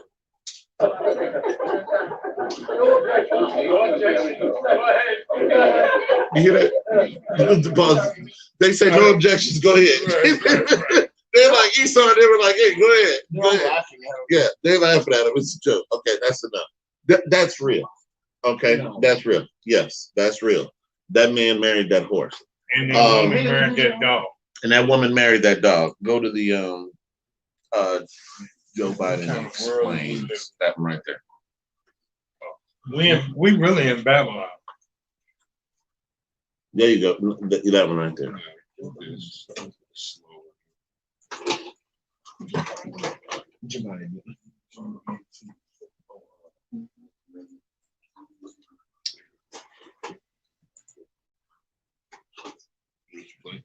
Yeah. At the UPS store, we know this holiday before you put it in the shop bag. Shamika had. She's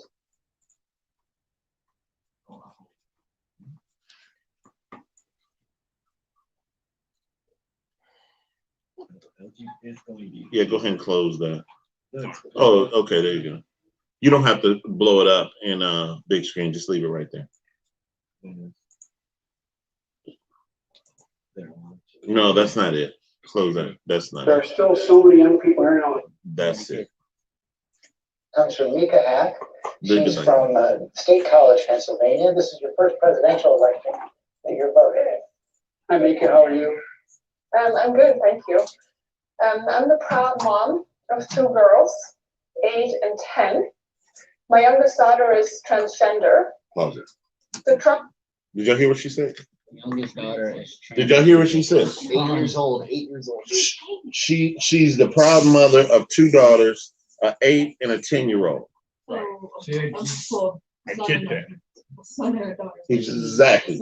That's what she's got. She's got an 8 and a 10-year-old daughters. Play it again. Play it again. It ties me up. Go ahead. I'm good, thank you. I'm the proud mom of 2 girls, 8 and 10. My youngest daughter is transgender. The Trump administration has attacked the rights of transgender people, banning them from military service, weakening non-discrimination protections, and even removing the word transgender from some government websites. How will you, as president, reverse this dangerous and discriminatory agenda and ensure that the lives and rights of LGBTQ people are protected under US law? I will flat out just change the law. Eliminate. You hear that? Yeah. Just flat out change the law. Going back to what I was saying, he's gonna bring all that stuff back. I heard the term, LGBTP, P out of pizza. I heard, No, but you see that, Joe, They do that once, but then they. what did I tell you about? Joe, no, there's a new term for this guy.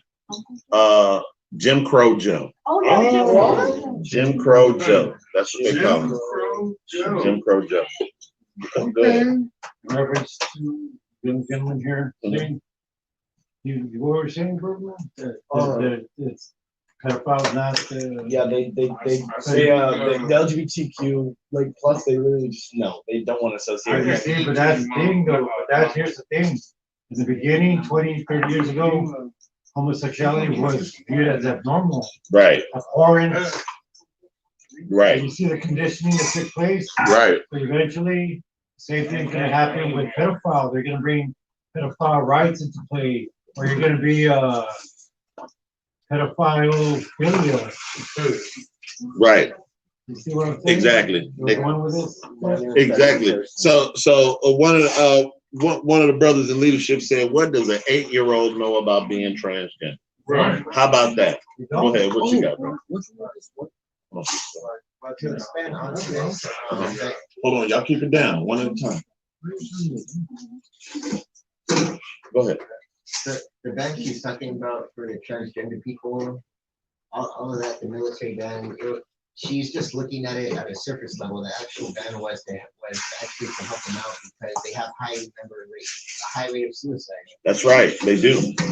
Right, and they changed that because of the high rate of suicide. But they're looking at this in a way, in a very offensive way. Right. Because they just think that Trump's just banning it. Just to tell them no. Yeah, just to tell them no. Yeah, because they don't want to be rejected for anything. Because we're in a place, Israel, we're in a place to where you got to be lawless. If I want to be lawless, nobody should tell me nothing. That's the place that we living in. And that's what she's offended about. Go ahead.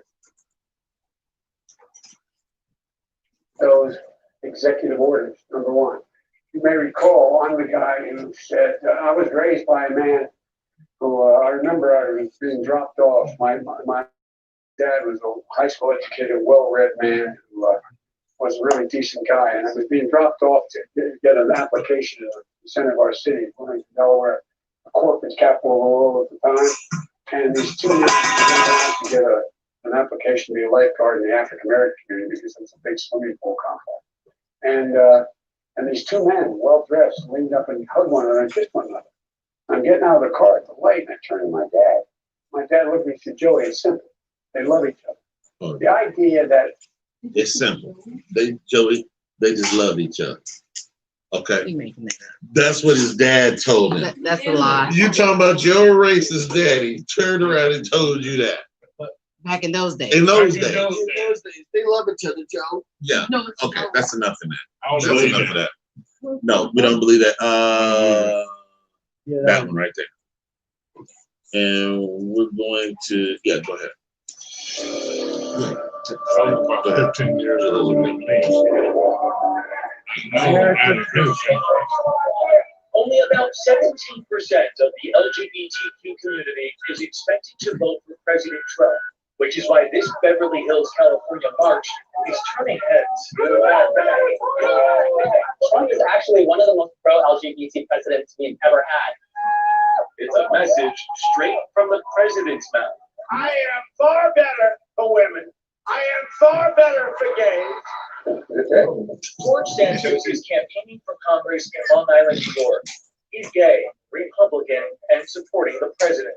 I think that this president has done more for the community. And Republican. Did you hear that? He said that he's. Oh, he wasn't what American Dad said that he's Republican. Mm-hmm. He's supporting Trump, right? And he's gay. And he's gay. And he's gay. And he's gay. But their agenda takes away gay rights. That's right. Okay. Just remember that. Right. And then his predecessors, I just want to read to you some of President Trump's policies in 2017. Mr. Trump tried to roll back medical protection for the trans community. Also in 2017, endorsed the idea that employers have the right to discriminate against the LGBT community based on their religious and moral reasons. There's certain instances, like a few of the ones that you mentioned, that we may have disagreements. I'm a strong believer of, if you agree with somebody 7%, you support them. Ready for the first one. Oh. In Santos's Long Island district, voter Sarah Kate Ellis and her wife Kristen are parents to 11-year-old kids, Thomas and Kate. The record on Trump has been an abomination for the LGBTQ community. Ellis is the president of GLAAD, a gay advocacy group that's been tracking LGBTQ rights under the president and Joe Biden.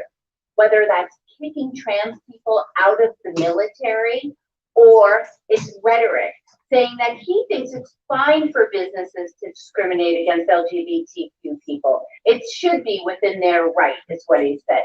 Former Vice President Joe Biden has not always supported gay marriage rights. You support gay marriage? No. That was 2008. Biden has long since reversed his position, and many in the gay community believe he is a bigger supporter than President Trump. Are you saying that marriage equality under the Trump administration is at risk here of being overturned? Marriage equality under the Trump administration is absolutely at risk. And that means more work for you. Yes, a lot of work. ISIS King knows firsthand how much work is ahead. For you to finally be able to come out as your true self. Yes. After struggling so long to be able to do so, what was that like? Isn't it freedom? So good. King, once homeless, is now an actress living in Hollywood. I was physically born male, and now I live my life as a glamorous female. She recently starred as the transgender sister in the Netflix series about the Central Park Five called When They See Us. Do you feel seen in Washington? No. I'm a woman. I'm a Black woman. I'm a trans Black woman. Do I feel seen? Absolutely not. With Trump, King fears no job protection and violence against her community. I don't understand why we are that big of a threat. Is it because we have enough courage to be who we always felt like we wanted to be? For Santos, courage means being honest about his choice too. I think it's simple to see that people are starting to wake up and see this president isn't so bad. Rights are on the line no matter who wins. We are fighters. We have to. Our mere existence is a fight, and we will continue fighting. There's another one. And the next battle is coming. The day after the election. Hey, that kid is finished, man. I'm telling y'all now. He's finished. Yeah, they're gonna try to make him a girl. Yeah, he's finished. He's finished.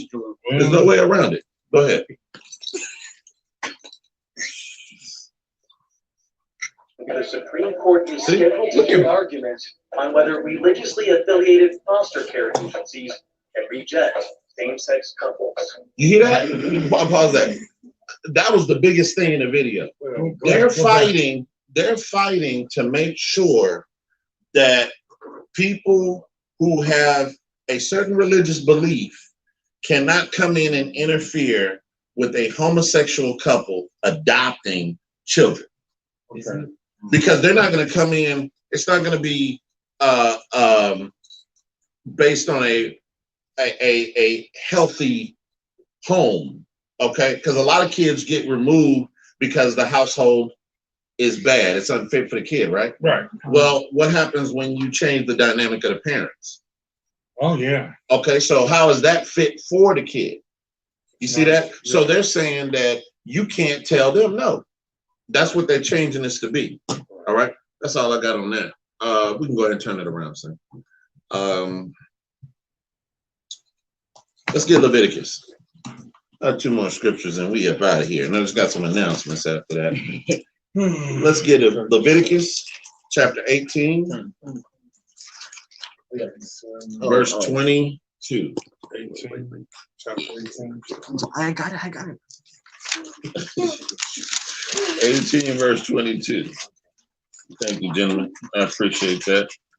Is the book of Leviticus chapter 18 verse 22. Mm-hmm. Thou shalt not lie with mankind, as with womankind it is abomination. It is abomination. The Lord hates it. Okay? The Lord hates it. Read. Neither shalt thou lie with any beast to defile thyself therewith. Now, what do we see? A horse? The golden retriever. Golden retriever. Both animals look depressed. Yeah. Okay, read on. Neither shall any woman stand before a beast to lie down thereto. It is confusion. It is what? Confusion. It is confusion. That's what we saw. Confusion. We can't make this up. This is script right here. Read on. Verse 24. Defile not ye yourselves in any of these things, for in all these the nations are defiled, which I cast out before you. Y'all see that? Because all the other nations are doing this. Who are we looking at? Doing this. We're learning this from watching them. The scripture's saying, don't read verse 24 from the top. Defile not ye yourselves in any of these things. Don't defile yourself by doing these things. Read. For in all these the nations are defiled, which I cast out before you. Yeah, the other nations, the rest of these nations, they're defiled because this is what they do. It's just what they do. This is who they are. Read on. Verse 25. And the lands in the Salakia, and the land is defiled. Therefore I do visit the iniquity thereof upon it, and the land itself vomiteth out her inhabitants. Ye shall therefore keep my statutes and my judgments, and shall not commit any of these abominations, neither any of your own nation, nor any stranger that sojourneth among you. For all these abominations have the men of the land done, which were before you, and the land is defiled. And the land's defiled. This place is defiled. Okay, read. That the land spew not you out also when ye defile it, as it spewed out the nations that were before you. For whosoever shall commit any of these abominations, even the souls that commit them shall be cut off from among their people. Verse 30. Therefore shall ye keep mine or ordinance, that ye commit not any one of these abominable customs which were committed before you, and that ye defile not yourselves therein. I am Yahweh, your power. This was the whole reason our nation was cast into captivity, because we were following after other people around us that were serving other gods. The same thing. There's nothing new under the sun. It says doing the abominations and the customs that are in front of us. So what does that mean? Christmas, Easter, Halloween, Thanksgiving. All of these things are customs that these other nations are doing. Okay. Let's get Zechariah 13:7. Oh, Zechariah 13:7.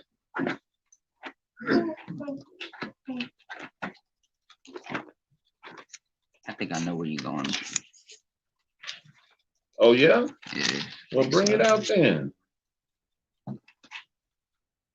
Zechariah chapter 13, verse 7. Awake, O sword, against my shepherd. Awake. The Most High is saying to awake the sword. Go ahead. And against the man that is my fellow, saith Yahweh of hosts, smite the shepherd. Smite the shepherd. Kill the shepherd. Read. And the sheep shall be scattered. And the sheep shall be scattered. This is our judgment. Okay. That's why the Most High is waking up the sword. He's talking about Esau. All right. Go ahead. And I will turn mine hand upon the little ones. So he's talking about us. Read. And it shall come to pass that in all the land. That in all the land. Go ahead. Saith Yahweh. 2 parts therein shall be cut off and die. 2 parts. 2 parts of the land. 2 parts therein shall be cut off and die. Okay. Read. But the third shall be left therein. So that's 2 out of every 3 people that you see in the entire land, no matter what they look like, cut off and die. But the third's going to be left therein. Read on. And I will bring the third part through the fire, and will refine them as silver is refined, and will try them as gold is tried. That's right. They shall call on my name. Wait, what did you say earlier, D? You said we calling on the name. That's why the judgment is happening in this country the way it is, because Israel's calling on his name. Read. And I will hear them. And he what? and I will hear them. He's listening now. Now we getting his attention. Read. I will say, it is my people. It is what? It is my people. It is my people. What? And they shall say. And what are we gonna say? Yahweh is my Elohim. We're saying Yahweh is our power. We know who he is. Now we're calling on the true name. You understand? Now we're calling on the true name. That's why he's going to deliver his people the way he's going to deliver us. Isaiah 11:11. What was Zechariah? 13:7. 13:7. The water. I like that. Brothers is on it. Isaiah 11:11. Just like you said, gotta go hard. That's right. Mm-hmm. Go ahead, bring that out. Isaiah chapter 11, verse 11. And it shall come to pass in that day that Yahweh shall set his hand again the second time to recover the remnant of his people. Wait, stop. When was the first time that he recovered the remnant of his people? And where he in Egypt, where in Egypt, right? I can explain it, Yeah, but we got the whole Egypt, context. You're right. You're right. Yeah. In Egypt, the first time. So this is talking about the second time. Yeah. Has he delivered his people yet? No. Has this second time happened? Not yet. Okay, this is end time connotation in the Bible. Okay, read it from the top. Verse 11 from the top. And it shall come to pass in that day that Yahweh shall set his hand again the second time to recover the remnant of his people, which shall be left from Assyria, and from Egypt, and from Pathros, and from Cush, and from Elam, and from Shinar, and from Hamath, and from the islands of the sea. And he shall set up an ensign for the nations, and shall assemble the outcasts of Israel. And the outcasts of who? Israel. The outcasts of Israel. Come on. And gather together the dispersed of Judah from the four corners of the earth. Read on. The envy also of Ephraim shall depart, and the adversaries of Judah shall be cut off. Ephraim shall not envy Judah, and Judah shall not vex Ephraim, but they shall fly upon the shoulders of the Philistines toward the west. They shall spoil them of the east together. They shall spoil them together. If you remember, when Israel left Egypt, they spoiled the Egyptians. What does that mean? They took everything they had. That's what spoiling them means. They said, here, take this shit and go. Y'all go. Just get go and serve the Most High. We don't want no more damn frogs. We don't want no more blood. I don't want to see my children die no more. Y'all go. That's the same thing. It says the second time, right? So you think the second time is going to be nicer or worse? Worse. That's right. Read on. They shall lay their hand upon Edom and Moab. Wait, they shall lay their hand on who? Edom and Moab. The so-called white man and the Chinese man. Go ahead. And the children of Ammon shall obey them. All these other nations are going to obey. Go ahead, read.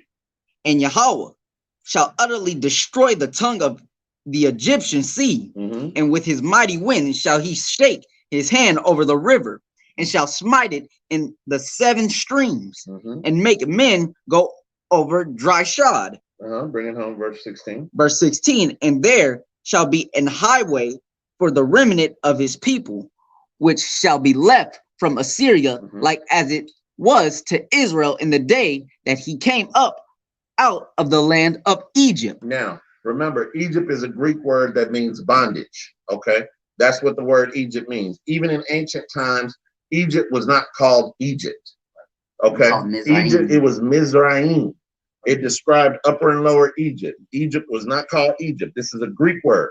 There's Greek word and Hebrew words still in the King James Bible that we read to this day. We think they're English, but they're Greek and Hebrew. Okay. My last scripture, Jeremiah 46. Egypt was called what? Mizraim. Mizraim. Boy, these lines study, don't they? I like that. These lines is on it. Was Mizraim one of the sons of Ham? Yes, he was. Yes, he was. That's where it came from. That was his land of inheritance. It was given to him. That's right. Absolutely. Very good, brother. What we going? Jeremiah 46 and 27. We're going to get 27 and 28.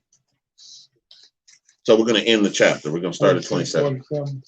46, chapter 46, verse 27. Bring that up. But fear not thou, O my servant Jacob. Now he's talking to the nation of Israel. Read. And be not dismayed. Don't be dismayed. Don't be frustrated. Don't lose hope. Read. O Israel. For behold, I will save thee from afar off. He's gonna what? Save thee from afar off. Read. And thy seed from the land of their captivity. He's gonna save Israel and their seed from the land of their captivity. Read. And Jacob shall return and be in rest and at ease. The nation of Israel is going to be at rest and at ease. We're not at rest right now. We're not at rest. We're not at ease right now. Okay, read. And none shall make him afraid. Nobody. You hear me? Nobody's going to make none of us afraid. Do y'all understand what you're reading here? This is the Most High's promise to his people. Read on. Verse 28, fear thou not, O Jacob, my servant. No, fear thou not, O the world. O Jacob. O Jacob. This ain't got nothing to do with everybody else. It's talking about the nation of Israel right here. Read. My servant, saith Yahweh, for I am with thee. For he is with us. Read. For I will make a full end of all nations. He will do what? Make a full end of all nations. He's going to make an end, a full end. The power they think they got right now, it's going to be a wrap. They're just holding on to what they got left. Read. Whither I have driven thee, but I will not make a full end of thee. So everywhere that he scattered Israel, everywhere that he scattered us, in Egypt, in Africa, in South America, in Mexico, in North America, okay, even in Germany, in Europe, everywhere that he scattered Israel, he said, what? I will not make a full end of thee. He's gonna deliver the children of Israel. Okay. For I will make a full end of all the nations, whether I have driven thee, but what? But correct thee in measure. He's gonna correct us. That's what we're going through. We're going through correction. We're going through correction. He's putting us through that fire. He's putting that 1/3 remnant through the fire. Okay, read.